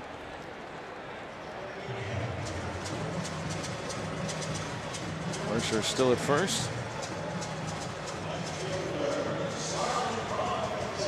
And the Pirates are going to take on the Dodgers on Thursday. It's a 4:05 matchup. And you can make your way out here to PNC Park early when the first 20,000 fans will receive a reusable tote bag. Thanks to MLB Network. Get your tickets for Thursday. Pirates.com/promotions. By the way, do I see that 4:05 game? Mm-hmm. Yeah, make sure you remember the time on that. Same thing with tomorrow. That will enable the Pirates to have a little bit more time to prepare to go out to Williamsport and play their first home game outside of Pittsburgh in 127 years. The MLB Little League Classic at Bowman Field. Same city, not the same ballpark, but the same city that Little League World Series is going on right south of town, across the river there. They have the Little League World Series every year in Williamsport. So Pirates will and Cardinals will interact and then play in that old little ballpark that has been fantastically renovated. Yeah, you think the ball flies here? They got a little bit bigger dimensions. Oh, you're talking about at the Little League field. Oh yeah, that would be something else. Yeah, 410 here, about half that. Well, another home run. Yep. Don't hit it on the ground that day. Yep. Popped up to short, gone. Have to use a mush ball or something.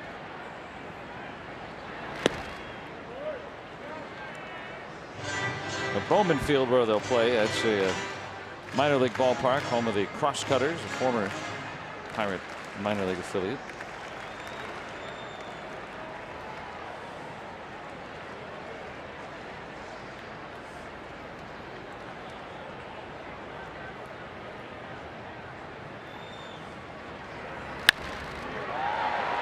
Up to right and deep. Grichuk will play it off the wall. I should say Fowler will. Mercer will score. And Marte with his first triple since coming back. And the Pirates get a 2-out run. There's something to holler about. Continues to be bad luck for the Pirates. I thought that ball was a home run. So hope Marte does get in, but I thought we had a couple there.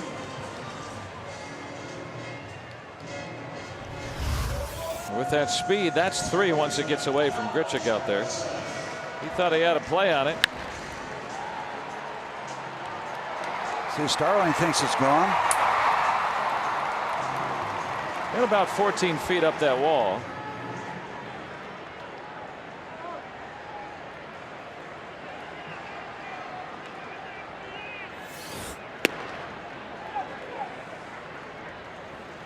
Marte able to easily get around to third.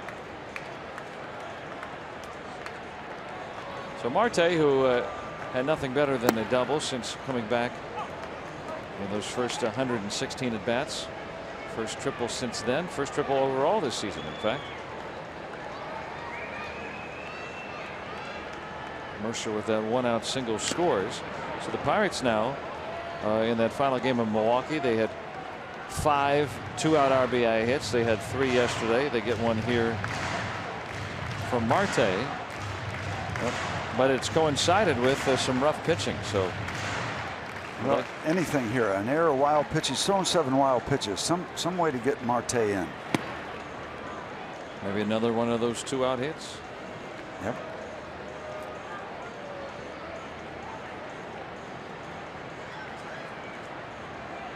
Marte with that good speed. Yeah, he'll be aggressive. Harrison trying to get aboard. Jerko records the final out. Pirates to get 1 though, make it an 8-3 game through 5.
Of the 5th. UPMC scoreboard, though, not looking good right now. 8-3 Cardinals as we hit the 6th. I'm Robbie. It's Mikowski. Well, Jordy Mercer's going to play a baseball game in Williamsport, Pennsylvania on Sunday, and it's going to bring back quite a pretty good memory for him. In fact, he played his first professional game there.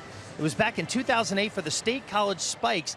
Now, it was a rookie ball game against the Williamsport Crosscutters at Bowman Field, where the Buccos are going to play that game, and he remembers it well. And the reason why is because that is the night he got his first hit as a professional baseball player. Carlos Martinez sends one down into the left field corner. So here's what's unique about the whole thing with Mercer and his first professional game and his first professional hit, Joe, is that the opposing pitcher that day was his former teammate with the Pirates, Vance Worley, also making his debut in rookie ball. So bring back quite a few memories for Jordy Mercer to play his first big league game in Williamsport. You think about trying to get to the major leagues, and when you look back, you know, that first day on the job, and a couple of big leaguers there. But you never forget that. You don't forget that. That'll be a fun day for Jordy. Mercer thought that, you know, playing there at Bowman Field was unique because, first of all, it's one of the oldest parks that's around. You just don't play in a classic antique park like that. He thought that was really interesting. Oh, I'm in pro ball. Look at this, you know. So that was another impression that he had on that first day. Don't usually get to go back in time like that. No, you don't. You don't. But some of us live back in the old days. Well, we're reminiscing tonight. The theme, of course, as we've outlined tonight, remembering Roberto on his birthday. Martinez moves to third. A productive out for Carpenter. And tomorrow on AT&T Sportsnet, we're honoring youth baseball and softball during the broadcast. We want to hear from you about your favorite little leaguer and his or her team and how they did this season. You can post a picture with just a brief story on how they did to either Twitter or Instagram using the hashtag BucksBooth. And we'll show them tomorrow afternoon when the Pirates take on the Cardinals. So make sure to send those along so we can recognize everybody. Already loving baseball. Probably still coach pitch. No? How good is that? How good is that? Those button eyes.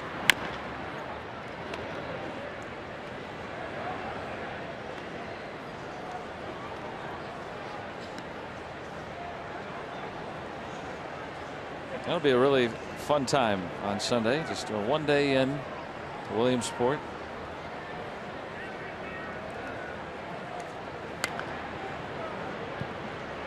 An opportunity for, like, you know, Mercer to go back there. Andrew McCutcheon played there briefly. Didn't have much recollection starting his career there, but Max Moroff played in the Little League World Series from Maitland, Florida 12 years ago, and he's really excited because at that time, you know, you're 12, 13 years old. Oh, what a stop. Nice play by David Freese. Made a couple of good plays on Pham tonight.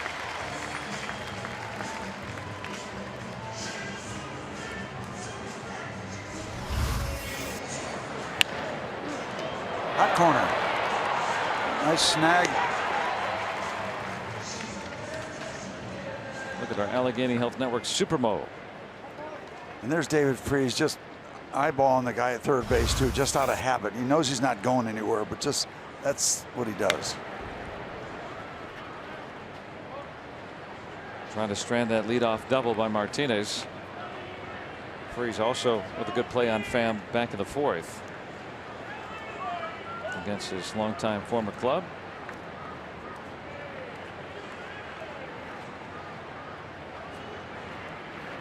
I'm talking about Moroff earlier, and you know, with him having played in the Little League World Series at that time, he thought that was going to be the greatest moment in his baseball career. Ends up making it to the major leagues and having the game-winning hit for the Pirates. He said, well, that now took the cake, but up till that, he really thought that was such a wonderful experience. 2-out hit for DeYoung, his second RBI tonight. Cardinals make it 9-3.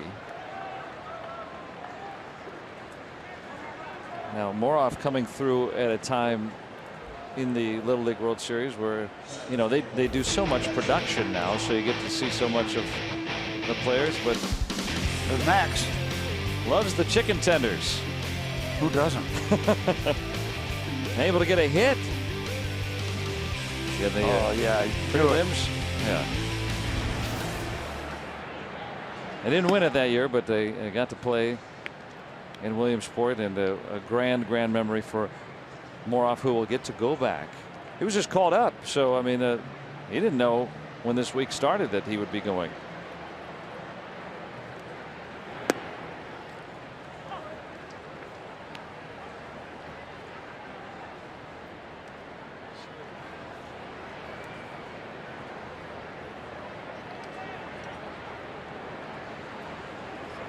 Looking forward to the Little League Classic, first installment of that. Fowler puts a charge into that. Here comes the relay. Heck of a try by Diaz, but DeYoung scores from first on Fowler's double. And the Cardinals in double digits again. We're only in the 6th inning. I don't think it makes any difference what we throw up there right now. They're just teeing off, swinging from their heels. 91 right middle though. Yeah, that's that ball's going to get hit. We've often. seen them hit some good pitches though tonight, Steve, and that's more to your point. Thinking of the ball that Garcia hit for a single to end Williams' night was a nice two-seam fastball down and away, running off the plate, and he still was able to connect. And Molina just gets underneath it. It carries all the way to the wall there. Cardinals, 2 more. Nice souvenir, but it's 10-3 St. Louis.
Friday Night Rocks presented by IC Light, and so far it's been more Cardinals rocking, though still some fun can be had tonight. 10-3 St. Louis. If they can do it, why can't the Pirates here? With 4 innings to go and the heart of the order coming up. See how Martinez continues to handle this substantial lead. So far he's doing just fine.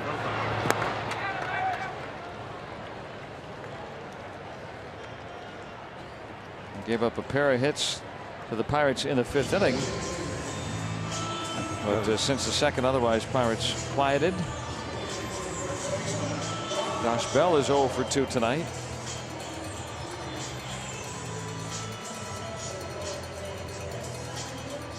You like pitching with a big lead? I mean, I'm sure. Oh yeah. Oh yeah. It's you didn't lose focus or anything? Yeah, well, you have to be careful, and that's we were talking about young pitchers learning their craft at this level, and that's one of the learning things.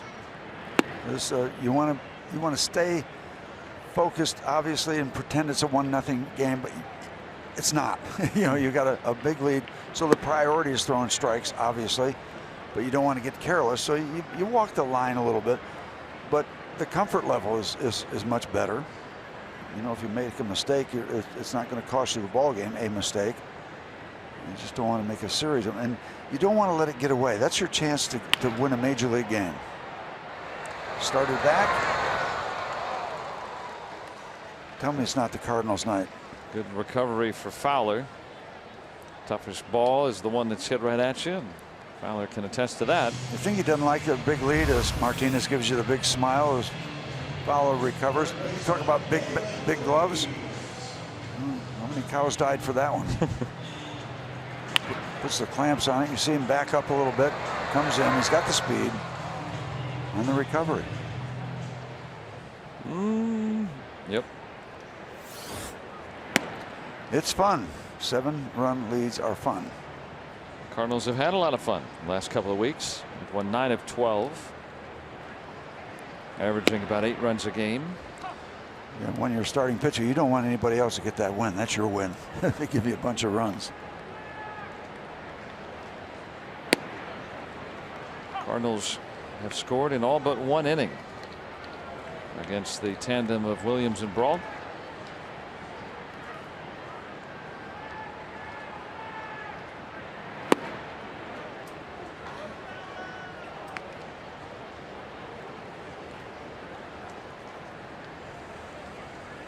Pirates finding themselves with a 5-game losing streak. Cubs have won today. So unless the Pirates can register their largest come from behind win of the season, they're going to drop to 6.5 back. And yes, there are 40 games remaining, but as we move and tick forward, now that number, whatever you've got to win, you know, percentage wise, it increases and fairly dramatically as we go forward. 99 from Martinez to strike out Freese to end the inning. 7th coming up. Pirates down 7.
Baseball on AT&T Sportsnet is brought to you by the all-new Chevy Equinox and your Western PA Chevy dealers.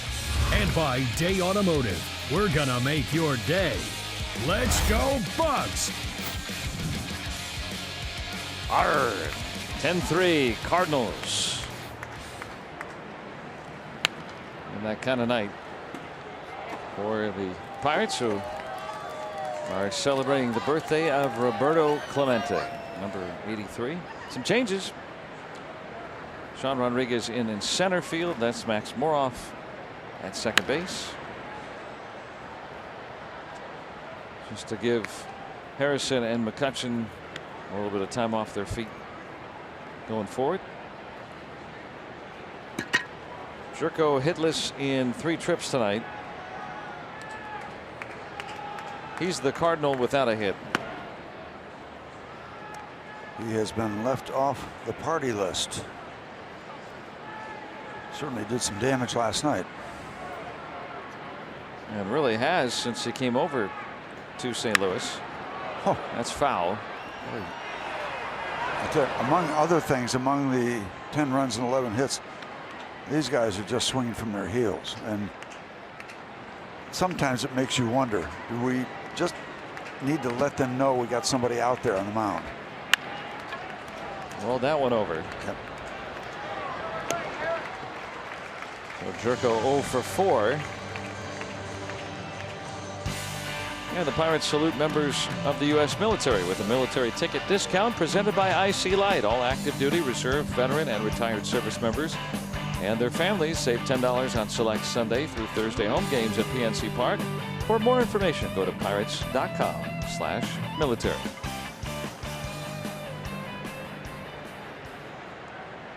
Pirates have not been able to get Grichuk out tonight.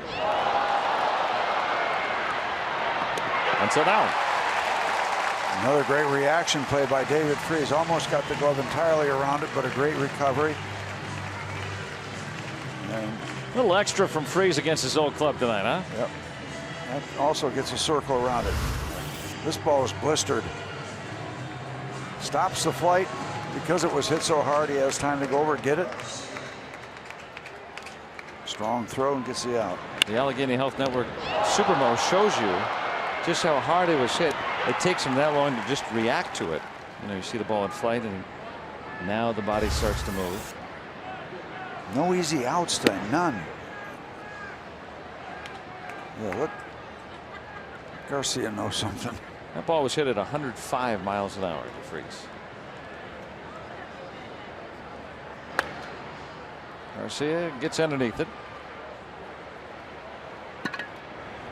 And the first 1-2-3 inning of the night, an 8-pitch inning for Stephen Brault. Let's stretch. Pirates down 10-3.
Wedding anniversary today. Hallelujah. Take it in a ball game. Yeah, congratulations. That's pretty nice. Stephen Brault heading out. It looks like David Freese getting some extra love. He's made the heck of a bunch of plays tonight. Hanging in there with his buckos. He's not happy. So Carlos Martinez back out for the 7th as the Cardinals Make some changes there. Luke Voigt in the game over at first.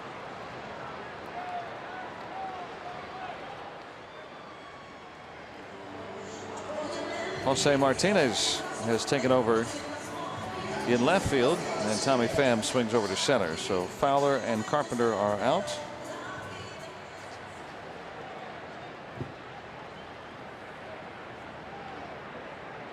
There's Luke Voigt, the stout first baseman.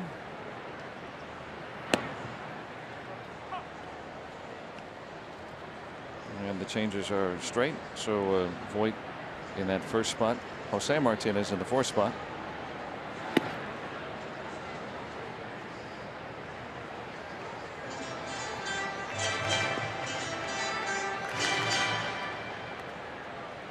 Elias Diaz making his first start tonight since being recalled.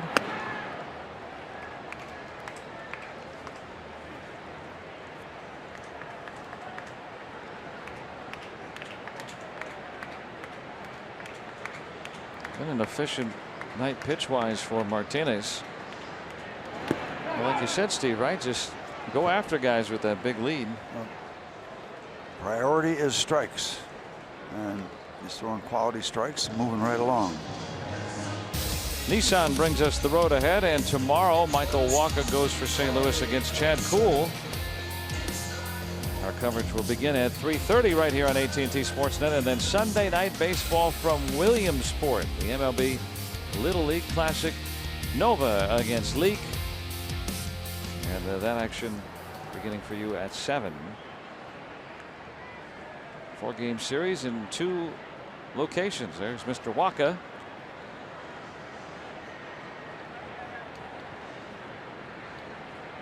Pirates trying to get things going in the right direction.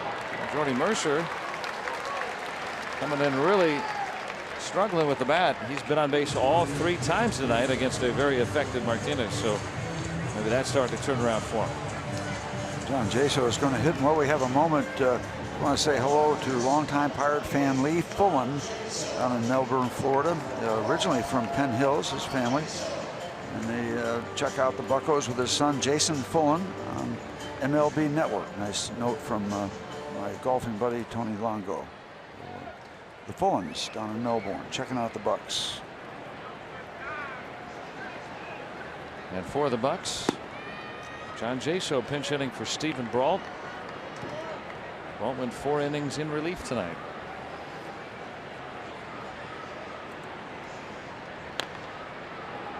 Trevor Williams gave up 8 earned runs in 3+ after allowing only 4 home runs. There's Daniel Hudson. Williams had allowed 4 home runs over his previous 16 starts. He gave up 3 in 3 innings tonight.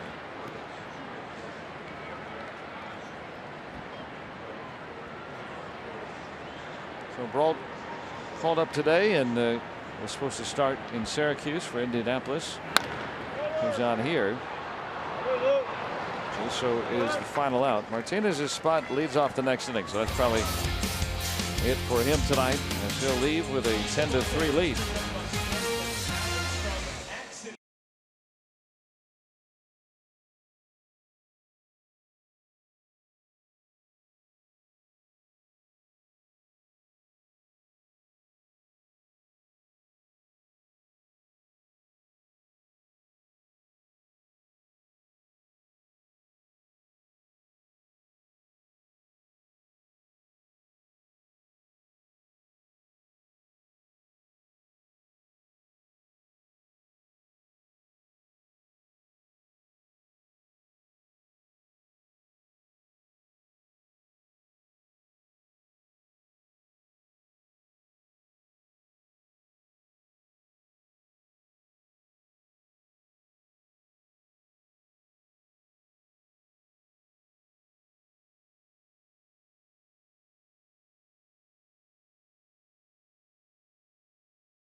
lead as we begin the 8th inning. And celebrating a birthday today of Roberto Clemente. There's some career numbers for you. Over 2,400 games. Lifetime average, excuse me, 317. Right on the button, the 3,000th hit. I remember it well. Extra base hits, RBIs. Career accomplishments: 15-time All-Star, 12 Gold Gloves, MVP 66, 71 World Series MVP. Inducted without having to wait for the 5 years that you usually have to in 1973. And the club here named for those 3,000 hits. Yep. And he was the MVP, and no question about it, in the World Series. And back in the day, I don't know if they still do, you get a sports car if you're MVP, and he got it at Mama Leone's restaurant in New York City. And the next spring I said, you know, you should get the car. Go ahead. I should have got a couple tires. And then he said something in Spanish to me that I can't repeat. But, it was all good. Carson Kelly pinch hitting. And one pitch, one out from Daniel Hudson. Point Park tweet. This is from Tim Carroll. Look at this. This is pretty cool. A mosaic made of Clemente's 55 Topps card out of cards from the 55 and 56 top sets. So that is maybe use this Bob Perky card or something to get the Pirates out. I don't even know how you do that, but he did it. I don't know. Looks great and very creative.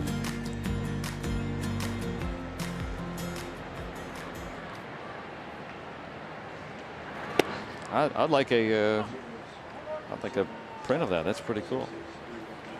And now it's also Micah's birthday today. Happy birthday, Micah. Big turnout at the ballpark tonight. How about Mike LaValliere? Spanky celebrating a birthday today too. I didn't realize his birthday was the same as Roberto's. Yeah. Spanky with his new knees getting around good. Saw him in spring training. Think about him whenever the Cardinals come to town on that Tony Pena deal. That was the April Fool's Day thing, I think, with LaValliere and Mike Dunn, Andy Van Slyke. Opening the door for. They came over and said, "There's a trade." Oh yeah, April Fool, sure. I'm pretty sure that was the date of that trade. Back in '87, April 1st. Yep. See, it helps live in the past. You remember some of that stuff. Who knows how, or sometimes even why. Starting to lay the groundwork for the East Division champions, first 3 years of the '90s.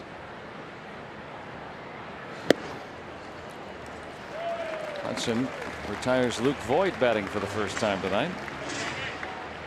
Carl Barger, who was instrumental not only with the Pittsburgh Pirates, but with the Miami, the Marlins, the Florida Marlins. Yeah, he did a lot to do to keep the Pittsburgh Pirates in Pittsburgh. It would have been his birthday today, right? Yep, and Burley Grimes. Yep. Robert Redford turned 81 today. Celebrating a birthday today. I feel like John Tesh. Yep. Sundance Kid. Great movie. Great. And Sting, he and Paul Newman did great work in those films. Howie Pham stung a ball earlier tonight, a home run back in the first. Long home run last night. Pirates got off to an early start here with a couple of home runs in the first 2 innings, but pretty much quieted since. 3 runs over 7 innings tonight for Carlos Martinez.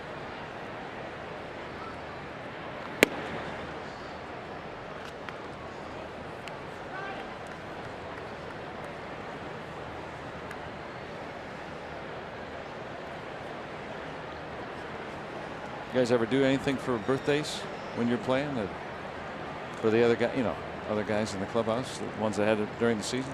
We did it for young players, rookie players. We get them the flat cake and then tell them, wait a minute, Smell that cake. It smells sour. I don't know, something wrong with the frosting. They put their head down, then you smash their face into the cake. Just the way it works. Happy birthday. So you would not have done that with Roberto, but he wouldn't. No, and he wouldn't have done that to you, right? Well, he could have if he wanted to. I said, yes, sir. May I have another? Yeah. Of course, I would have kept my face down there and ate the whole cake. Is this buttercream?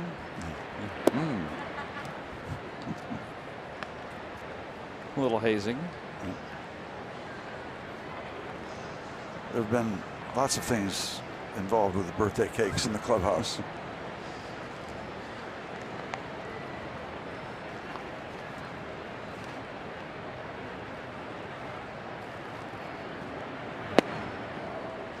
Many of which you'll share right after the broadcast ends today. Right, yeah, at the debriefing after the game.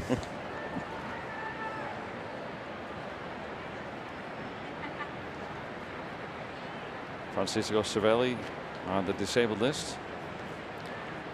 Been a busy year for Todd Tomczyk, head athletic trainer for the Pirates. Yeah, just to his left.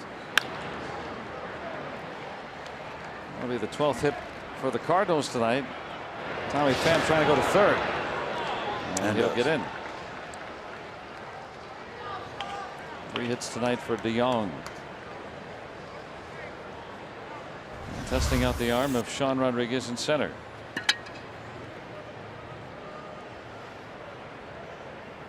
Just a little tardy. Yep.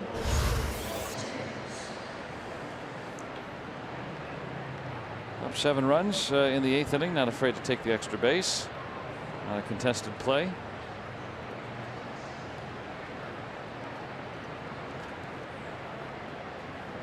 Jose Martinez came in the game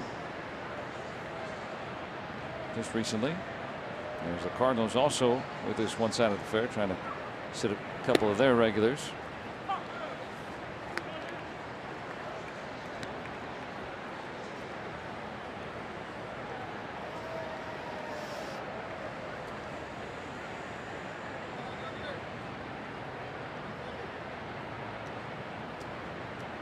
Hudson pitching for the 2nd straight day. Retired all 5 men he faced yesterday. Foul ball. He's been active tonight.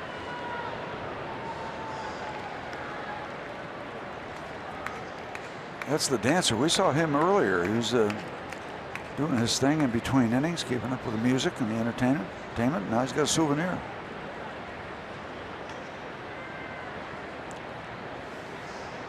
Always remember getting thrown a ball. He played catch with David Freese in essence, right? Yep.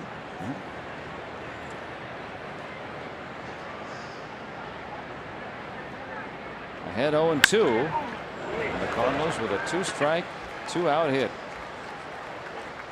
3 straight men reach with 2 away. And that yields another run for the red-hot Cardinals.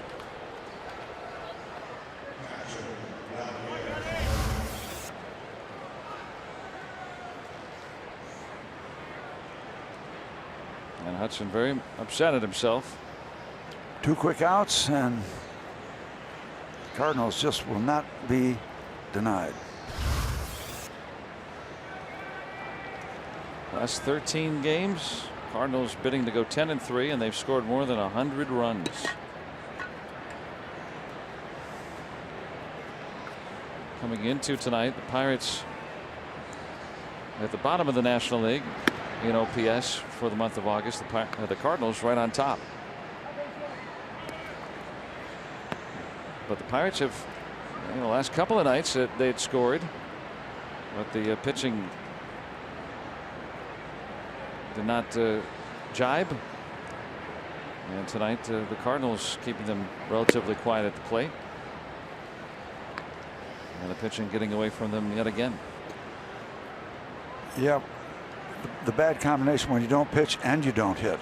I mean, that's doubling down, and that's what's happened tonight. The last few we've had leads, let them get away. Tonight, the 4 spot in the top of the 2nd. All intents and purposes put this ball game away. Down 8 in the 8th. McCutchen already out.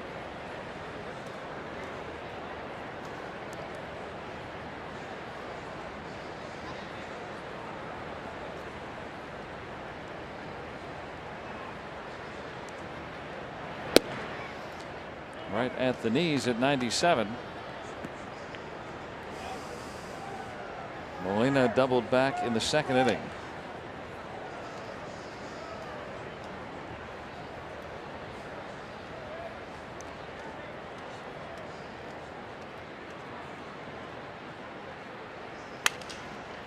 Broken bat. And that'll take care of the Cardinals, but they get another run. And they lead by 8 here in the 8th.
Excuse me.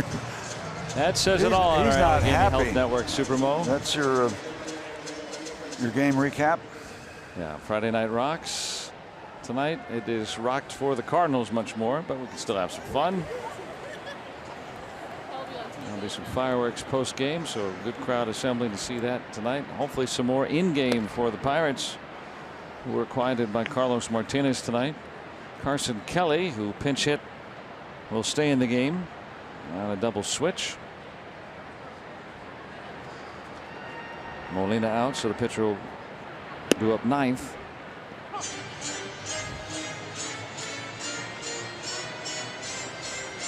And if the Pirates weren't haunted enough tonight, here's Mike Myers.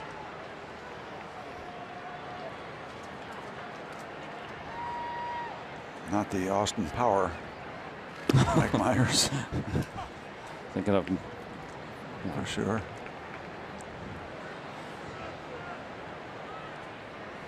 Marte tonight with an RBI triple back in the fifth.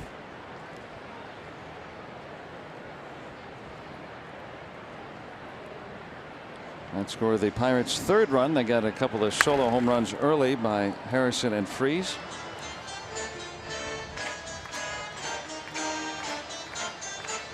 Getting out hit 13-6 tonight, and all Cardinals for the most part. Freese made some nice plays in the field this evening as well. But the pitching, a lot to be desired this evening. It's run into that very good Cardinals offense lately. Marte with his second hit. And let's check in with Rob King. He's got a game break.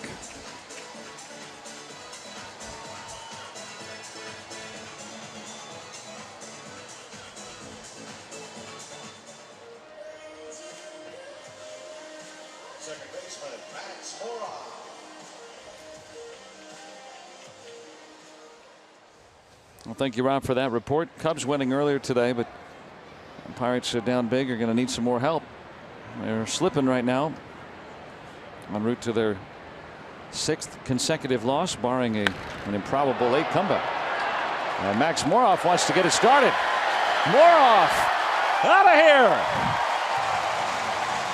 I mean, way out of here. That is something else. Max. Moroff hitting one into the Allegheny. Mad Max from Thunderdome. Wow, did he get into that? Beyond Thunderdome. Beyond Thunderdome. Go get it.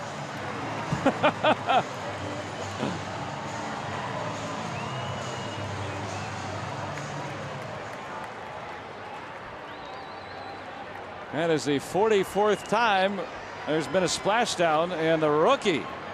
Did it bounce or on the fly? It bounced.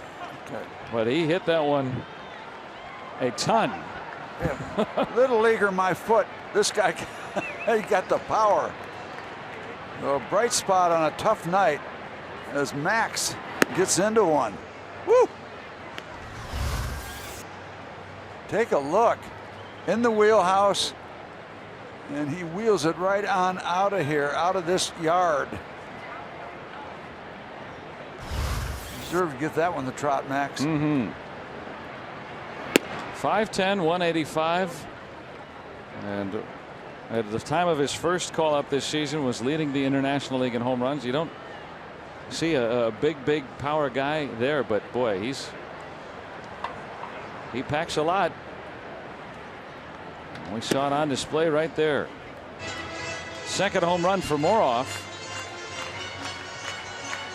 4th time this season. The player has hit one into the Allegheny. Bell, Travis Shaw of the Brewers, Polanco, and now Max Moroff. 30th different player to do it.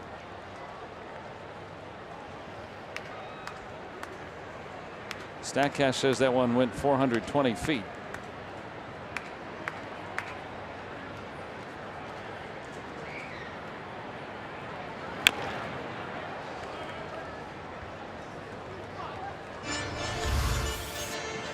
Fireworks start early.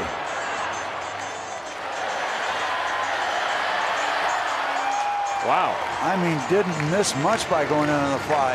And then the ducks depart, the geese, and there's a man preparing to go get that baseball and battling the wilds of the mighty Allegheny River. There's the baseball. Yeah. I'll give him a 10.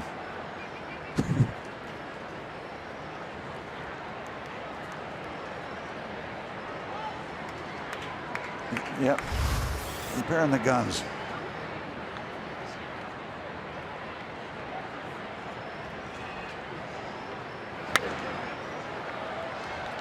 Rodriguez battling here against Myers, just called up today. How about Max Moroff? Can't get the smile off his face. Keep smiling, Max. That was fun. He had such a slow go to start this year, and then finally came through with a game-winning hit, had a home run. First home run hit off the foul pole. That one way farther. And that's something you can bring from AAA. If you've got power, you run into the ball. It doesn't matter where you are.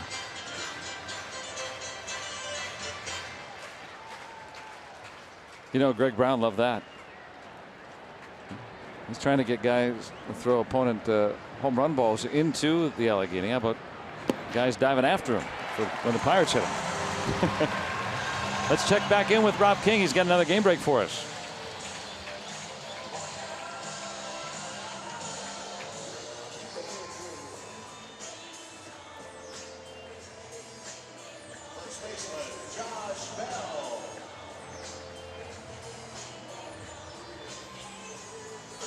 How about that? 12 runs, 9 home runs. I mean, it's been that kind of night here, it feels like, and you go to that ballpark when it's hot and sultry, and my oh my. And that kind of year, all over the place. And just in case, if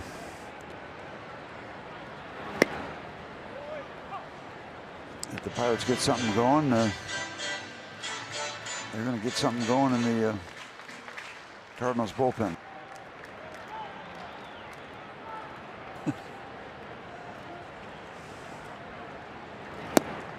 Josh Bell hit one out of the Allegheny earlier this year. I've seen television ads for this guy just in case.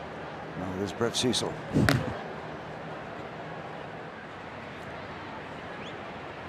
Moroff hitting one on one hop into the Allegheny. Wow.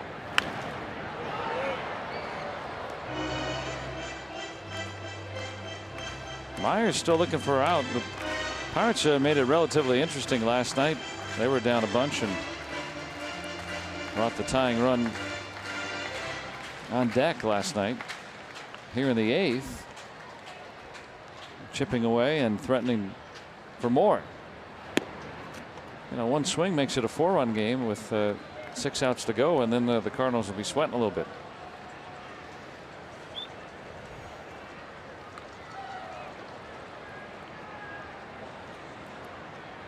Trying to burst their bubble. They've been enjoying a comfortable lead.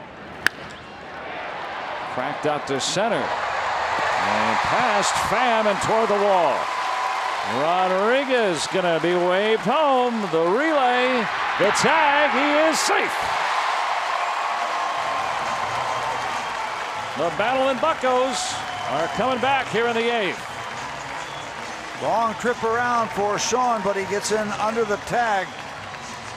A little bit of a risky move to send him from third base when you're down this far, but it all worked out. As Josh gets something he can drive, and that ball just had that carry that you associate with Josh Bell when he gets into one. It just keeps flying and sailing and getting more distance. And Rodriguez, again, the long trip around. Here comes the relay. And one of the reasons he's safe is that that throw came in all the way in a little bit high, or else they're going to have, you know, a better chance of getting the out. But he's in there. Watch that. Derek Lewis was spending time out on the mound as Josh Bell keeping an eye on it, knowing he got a lot of it.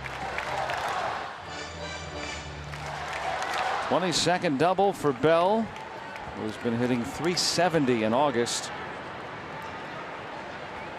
Don't look now, still nobody out. Within 5. And the crazy thing is, once again, we're scoring enough runs that you should win ball games. Yeah. But you should win with 6. You can't win with 11 unless you really do something spectacular. And of course, you still can do that, but it's not a great lifestyle. Freese is homered tonight.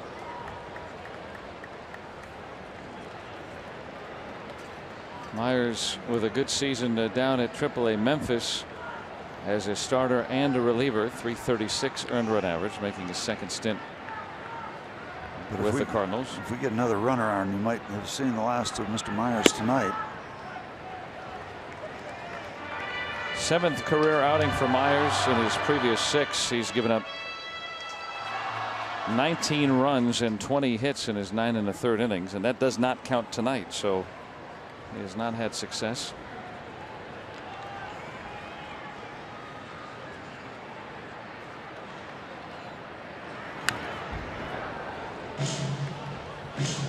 Including tonight now, the 3 runs that are across so far. Yeah, 22 runs in 9 1/3 innings so far in the major league career of Myers. Pirates will gladly take advantage. How many runs in 9 innings? 22 so far. And 9 1/3. There must be something they like about him. That's the first out of the inning. Took him 26 pitches to do it. Went off speed and got it by David.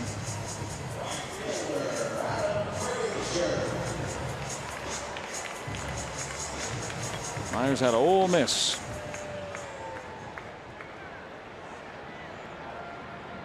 See if Adam Frazier has that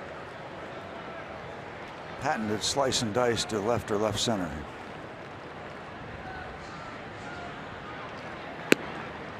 Now Myers, when he made his debut, was last July on Sunday Night Baseball, and gave up 9 runs in a start in an inning and a third. He was the first major leaguer to do that in his debut, not go 2 innings and give up 9 runs. So an inauspicious start.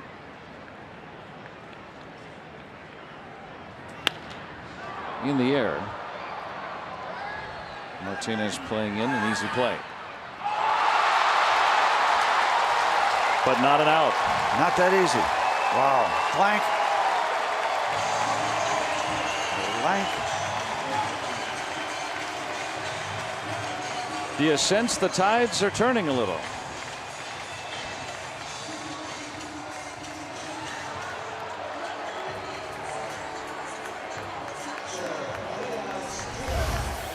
That's as routine as it gets.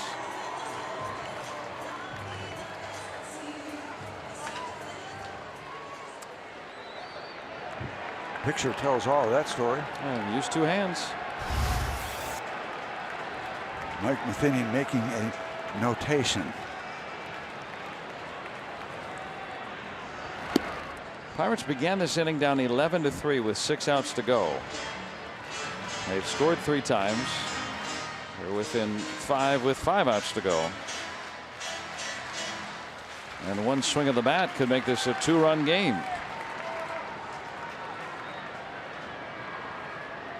This will be the 30th pitch. And for a young pitcher, got to be astounded by that. Looking at her, don't laugh. He's not laughing. He's definitely not laughing. I don't think Mike Matheny was laughing. He's certainly not laughing.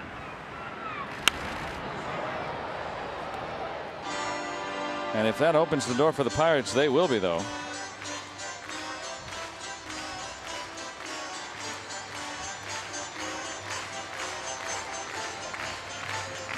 Began the inning down 8.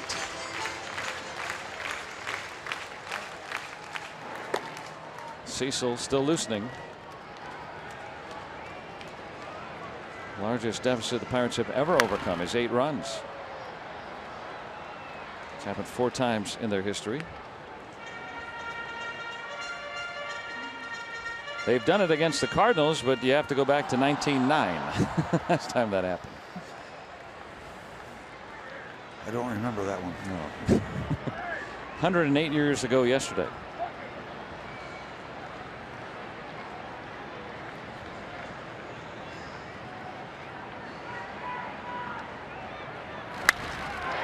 That's out toward the gap. And Diaz is going to bring home a run, maybe 2. Bell is in. Here comes Frazier streaking home, and Diaz going to third. He is out. Oh my trying goodness. to go to third. Down 3 runs in the 8th inning. You can't give away an out. But he drives in 2 on that blast to the wall.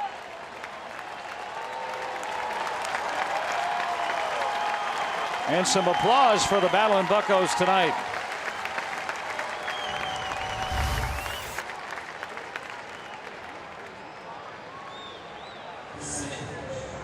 Gotta like the bat of Elias Diaz. He has had some big hits in his time with the Pirates this year.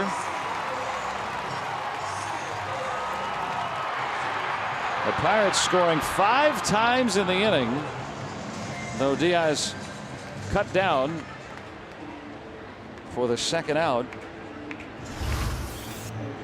A 3-run game all of a sudden here in the 8th.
This was a blowout by the Cardinals. The Pirates have stormed back to score 5 times and now make it a ball game here.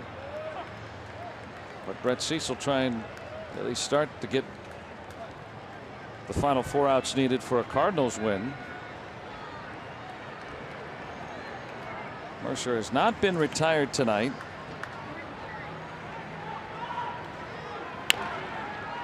Last time that these two met, facing Brett Cecil, with the game on the line, Jordy Mercer coming through with a game-tying double in the 9th inning. And so that the recent history, I'm sure, in the mind of Mercer, trying to regenerate a rally here. Elias Diaz driving in 2 runs with that double, but getting thrown out. There's Baseball Joe trying to put the Cardinal hex on. But Diaz running into that 2nd out of the inning. He would have been at 2nd with 1 out now. Mercer trying to start it back up. But it hangs up there long enough for Grichuk.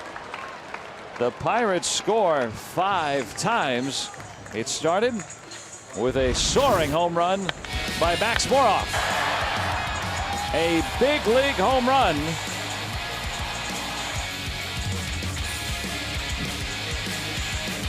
for the former Little Leaguer.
Baseball on AT&T Sportsnet is brought to you by Barrel.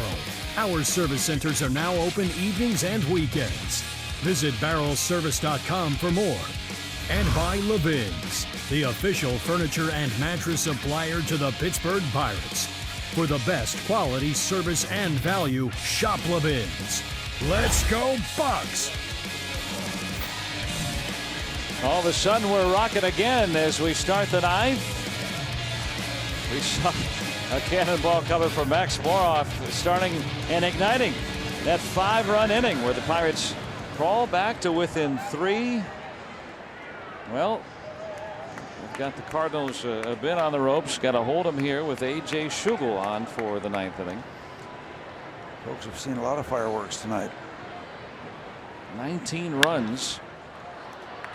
And on the first pitch, Jerko will be 0 for 5.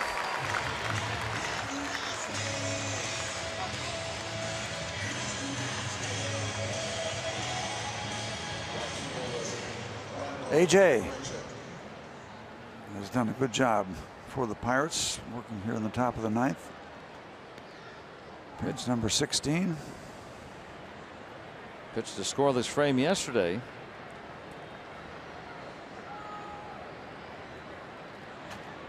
Grichuk 2 singles and a walk. Looking ahead.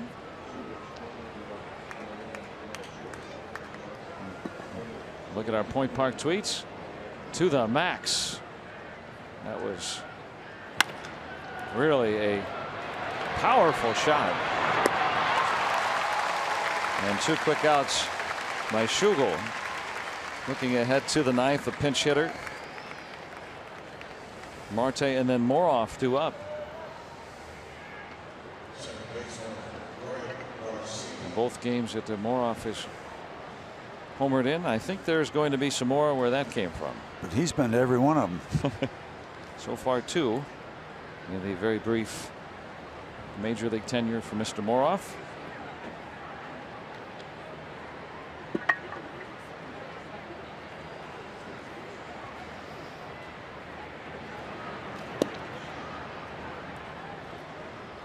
Greg Garcia with an RBI single earlier tonight. Looking at the Pirate bench, they've got Stewart and Osuna to use to pinch hit. So assuming Osuna, right, with the backup catcher, usually keep him reserved. And Matt Bowman looks like he'll be asked to try to convert his 3rd save of the season. Sun Hwan Oh did not pitch inspiring baseball last night. Trevor Rosenthal hitting the DL before the game yesterday for the Cardinals. So their closing situation very much by committee and in flux. Will we see Bowman at Bowman Park on Sunday evening? Yes. I used to have the park named after you. It'll be his field, I guess, on Sunday Night Baseball.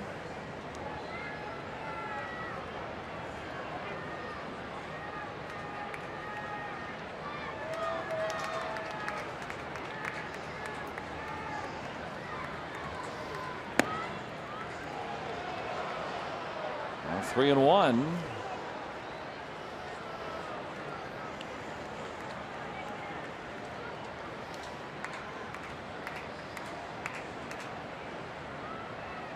Carson Kelly, who came in pinch hit last inning, on deck. Called a strike.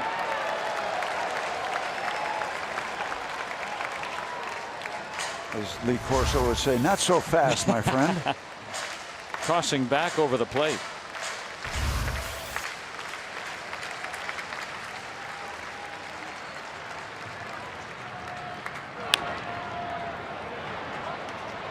And Moroff with a shovel play. So Schugel does the job. A 1-2-3 ninth. Moroff due up 3rd for the Buccos, down 3.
My soul. I didn't give up. I just woke up.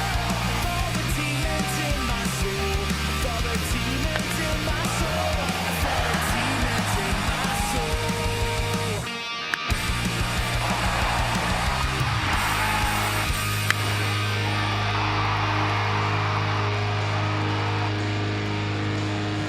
Pirates made a splash late in this ball game tonight.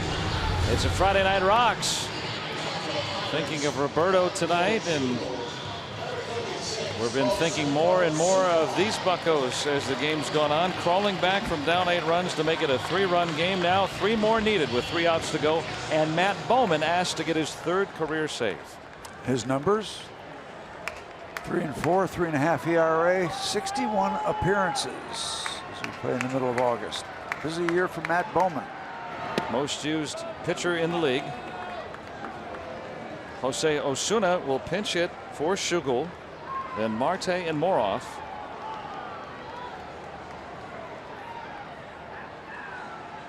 Sean Rodriguez would be due up 4th after coming in the game for McCutcheon.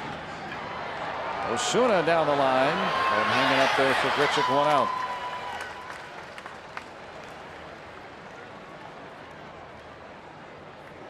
It'll be an earlier start tomorrow as the Pirates and the Cardinals will meet in the 3rd game of this series. Michael Wacha goes for St. Louis. Chad Kuhl will get the nod for the Buccos. Our coverage here on AT&T Sportsnet begins at 3:30 with Pirates pregame presented by WB Mason.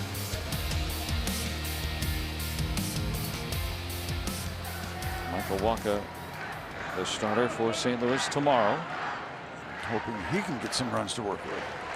See if that rally cap can work. It worked in the 8th. Need 3 more here. Marte with a pair of hits tonight, including a run-scoring triple in the 5th.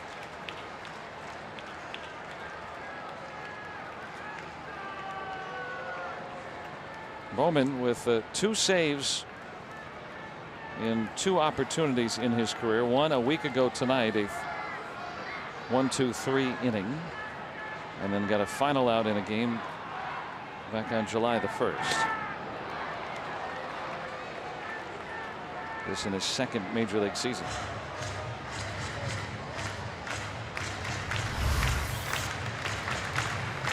Right over the top.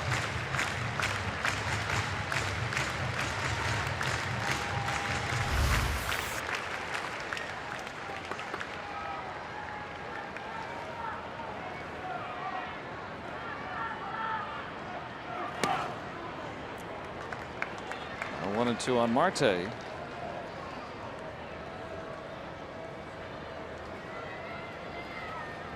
Need to get 2 aboard to bring the tying run to the plate. Pirates were down 11-3 entering the 8th.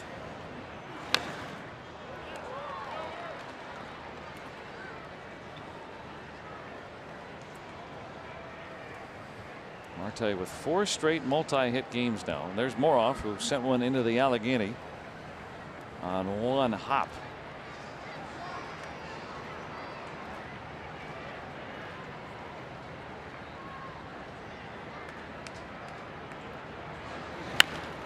Sometimes this kind of game, it takes those unlikely heroes. Robbie had a chance to make the play. Yep.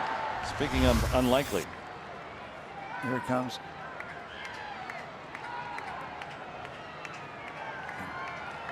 ER.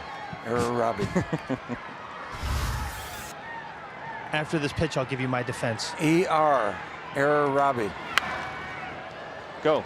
But you, I'm holding a pen in my hand. It is hard to catch a baseball with that much spin while you're holding a pen. You saw in the slow-mo, I was holding my pen. how can you hope Right to here. play defense Oh, it can't with a reach. pen in your hand? It's a proof right here. Dave, he got right out of the way. I went for it, despite having a pen in my hand. I saw the late effort. Not Tough taking ball any more of your game. I grief, saw Steve, the effort. okay? I saw the effort. I saw the effort. Steve won 15 games with holding a pencil in his hand. And 1968. yeah, Robbie has no excuse. I don't. I got my eraser. Yeah. Any sandpaper on that? No. No. Empty my pockets like Joe Niekro did down at the Astrodome. One of the famous moments. This is pitch number 8 here. Remember, the Pirates need base runners. Down 3. 9th pitch of the at-bat. And Marte will work his way aboard.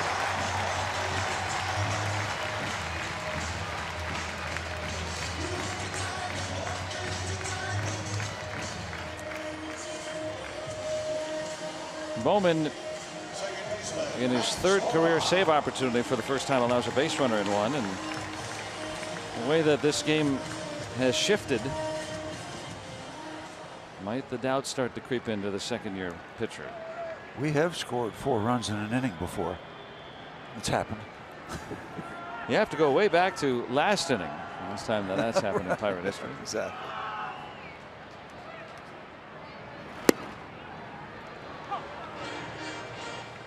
The floater at 80 miles an hour.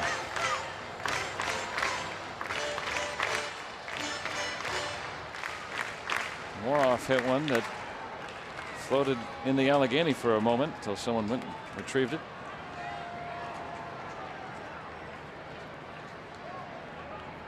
Need base runners, down 3.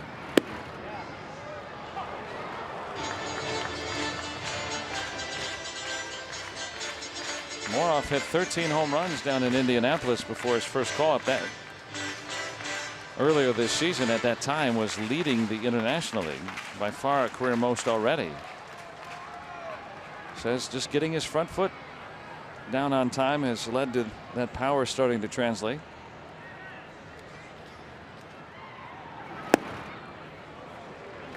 And as we saw, he got off to a very slow start with the Pirates, but once he got that first home run, then he got a game-winning hit. The confidence started to come, and you started to see more of what he was doing at AAA translate to the major leagues. Gain a little confidence. Still tough in a part-time role.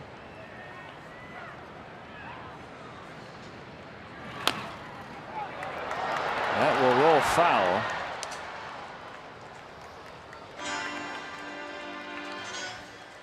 Moroff hit it much farther. Look at that.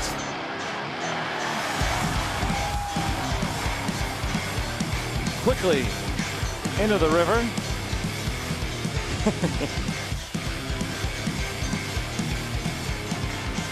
Starling Marte checking out the guns. Yeah, all right. Yeah. Moroff 5'10", 185, but strong and broad-shouldered and packing a wallet.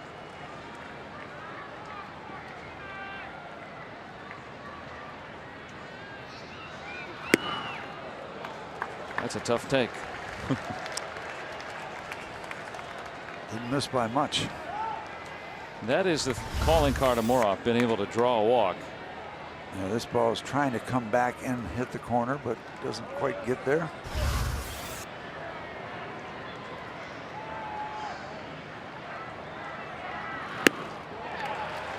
Moroff's strike zone recognition always has been superior. Well, another wide one could make it interesting. Didn't think we'd be able to say that. Sean Rodriguez could be the tying run if Moroff gets aboard. Pirates were down 8 entering the 8th inning. If the Pirates were to come back and win tonight, it would equal their largest come from behind win in team history. Moroff down the line, twisting, foul.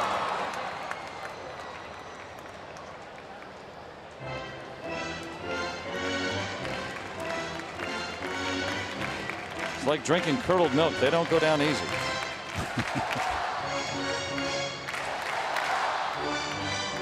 No.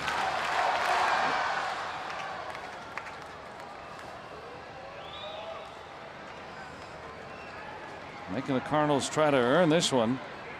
Maybe even spoiling it. Marte on the 9th pitch worked the walk, and now Moroff is going to see 9 pitches here.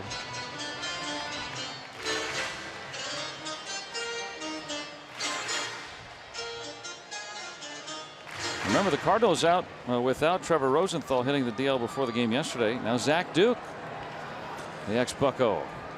There he is. And it's very much by committee. They're just trying to piece it together now, especially after yesterday had a big lead and did not look effective yesterday. Moroff will work the walk, and down 8 runs entering the 8th. The Pirates will bring the tying run to the plate with 1 out here in the 9th.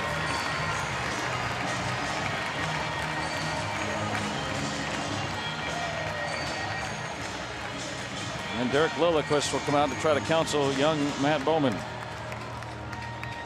What a couple of at-bats by Marte and Moroff.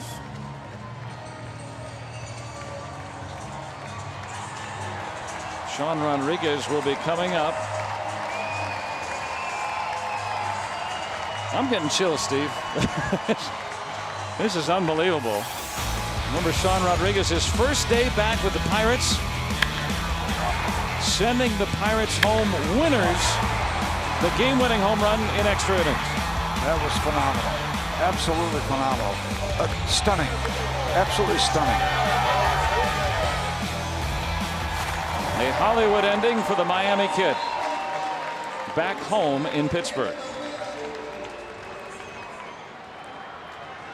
Felt as soon as he rejoined the Pirates, he was back with his brothers. And he is the tying run here with 1 out of the 9th. And he does not get cheated up there. If Bowman makes the mistake, Rodriguez will be ready.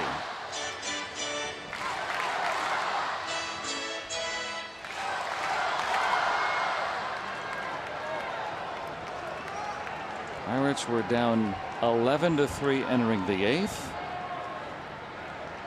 A chance to tie here in the 9th.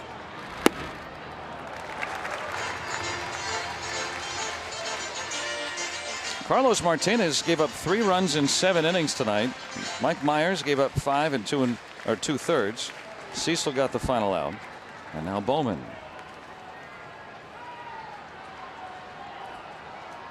Adam Frazier hopes he hits. Yeah, Adam knows what the possibilities are here. He may not need to.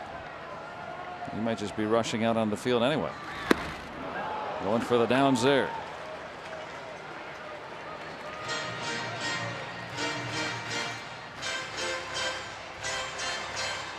Bowman does not throw hard, but does have a good moving sinker. And he comes straight over the top. You know, ball's down and back of him for a while, so you got to make sure you pick it up. Try to pick up speed. Try to pick up spin.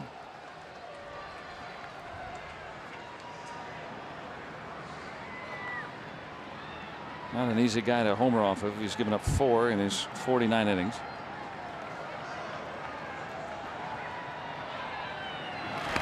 And another base runner.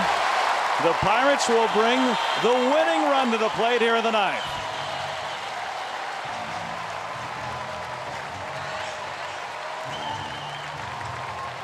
And that's going to be it for Bowman. Zach Duke, who began his career with the Pirates, trying to finish them off here in the 9th. And a most improbable comeback. Can the Pirates complete it? We'll find out next.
The Cardinals were up 8 entering the 8th inning. The Pirates storming back for 5 in that frame. And Josh Bell represents the winning run here with 1 out in the 9th inning. We go back to last month. Game-winning home run against the Cardinals. That's got to enter his mind as he could do it again. Old buddy Zach Duke on. Ring the bell. Yeah. Zach Duke making just his 10th appearance. And in 7 innings, he has walked 3. Keep that in mind. Big rip. Chasing the sinker. Duke coming back from Tommy John surgery this season. He was not expected to return.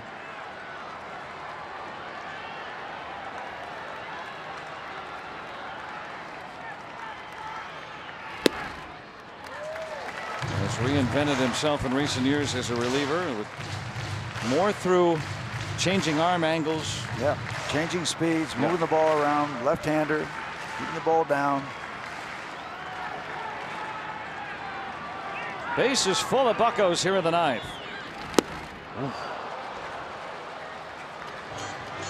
Keep the line moving. Zach doesn't do it with speed anymore, as he has Josh Bell way out in front.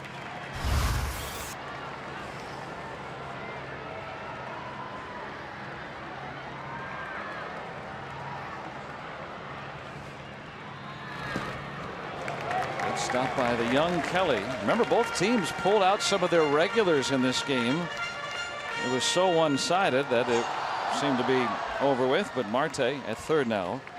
Moroff, who came in the game for Harrison, has already homered tonight. He walked here, and Rodriguez, who came in for McCutcheon, hit with a pitch. He's been on base both times.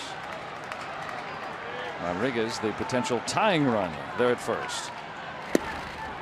Bell able to check that swing and draw the count full.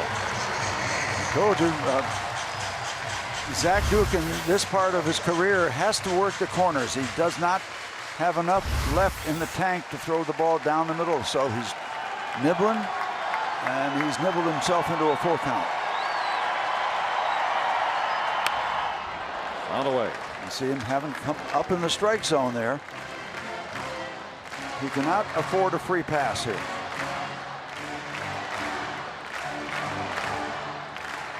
David Freese, who has homered in his career against Duke, is on deck, hoping for a chance to bat with 1 out or a chance to rush home plate. Now Kelly, the rookie catcher, will come out to talk with the veteran Duke. And now this huge crowd that got interested is wanting action. They don't want pitching conferences.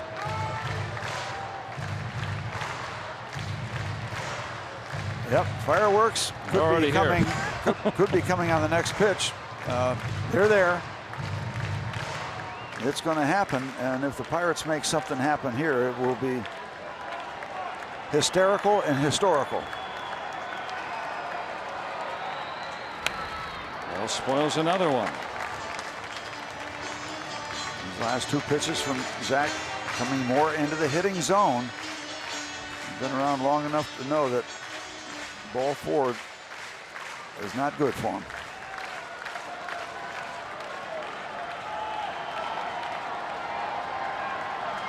Another 3-2, and Bell will work on the walk.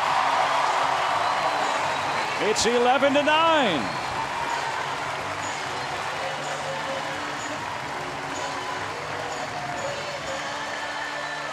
And now the winning run is aboard, and Matheny will make another change. Let's take a look at this at bat. Zach Duke against Josh Bell with the bases loaded. Gets him to chase a good sinker, then misses. Comes back downstairs, gets the swing and miss. 2-2. Good take, 3-2. Foul ball. Another foul ball. Coming up into the strike zone and then misses with a breaking ball downstairs. Well, the Cardinals go to 0, gave up 2 runs last night, including a double to Freese, who's coming up next.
Still believing.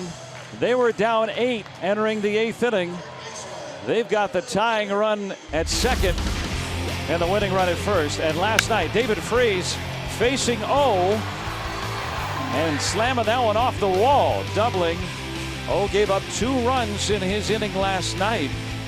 As the Pirates try to come back, they fell short. But tonight, something like that from Freese could give the Pirates the most improbable comeback win you'd see.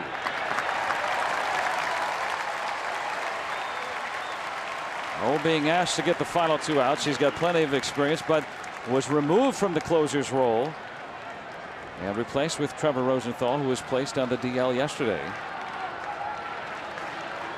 O hit around a bit last night.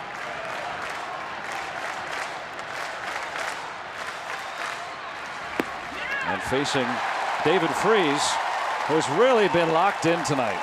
Well, the thing is, too, now he's ahead in the count 2-0. And again, he's got to realize that strikes are of the essence. Now, just keep this little thing in mind. O has given up 8 home runs. That's a lot out of the bullpen. Just in case you want to think along those lines.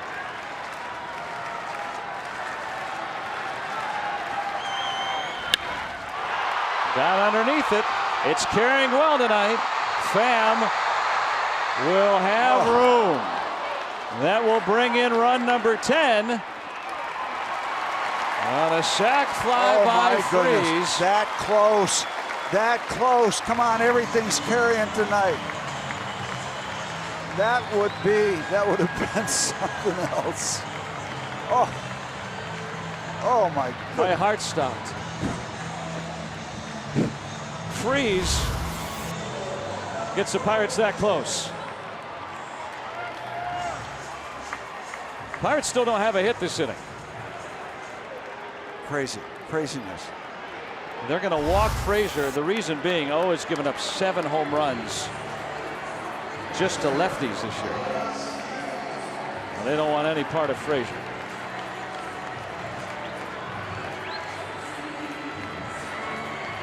So he's aboard at first.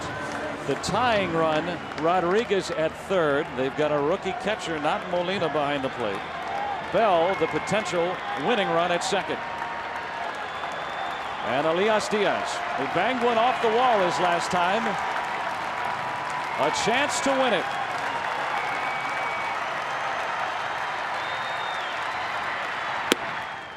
And O ahead, strike 1. The Pirates were down 8.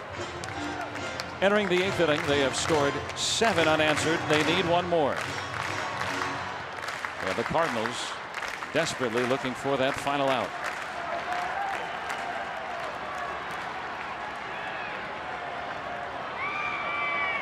They don't necessarily need to hit a ball to the backstop. He's thrown 1 wild pitch. You don't have Molina in back of home plate. Yes. Just saying. Carson Kelly.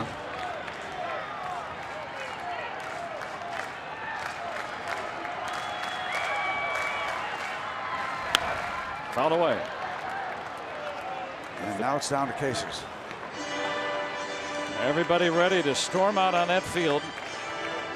It would equal the largest come from behind win in team history. They've done it 4 times. 1994, 1979, 1946, and 1909 against these Cardinals. Diaz trying to come through. Good stop by young Kelly. There it was. Oh, the possibilities. The ball hit by Freese. That ball bouncing out in front of home plate. Wow.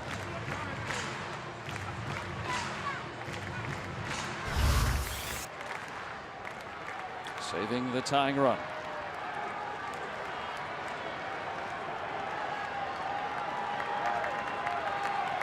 Elias Diaz.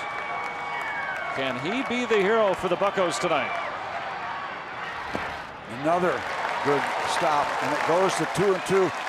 O does not want to go to a full count here.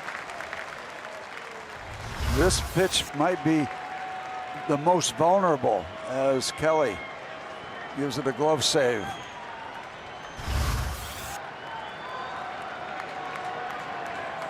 Nowhere to put him. Base is full of buccos here with 2 outs in the 9th. Got to be a fastball.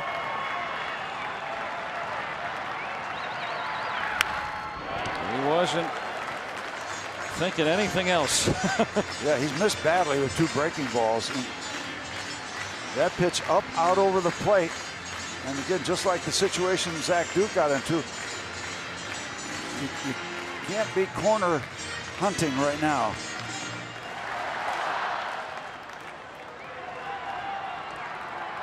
Here we go. And gets the final out.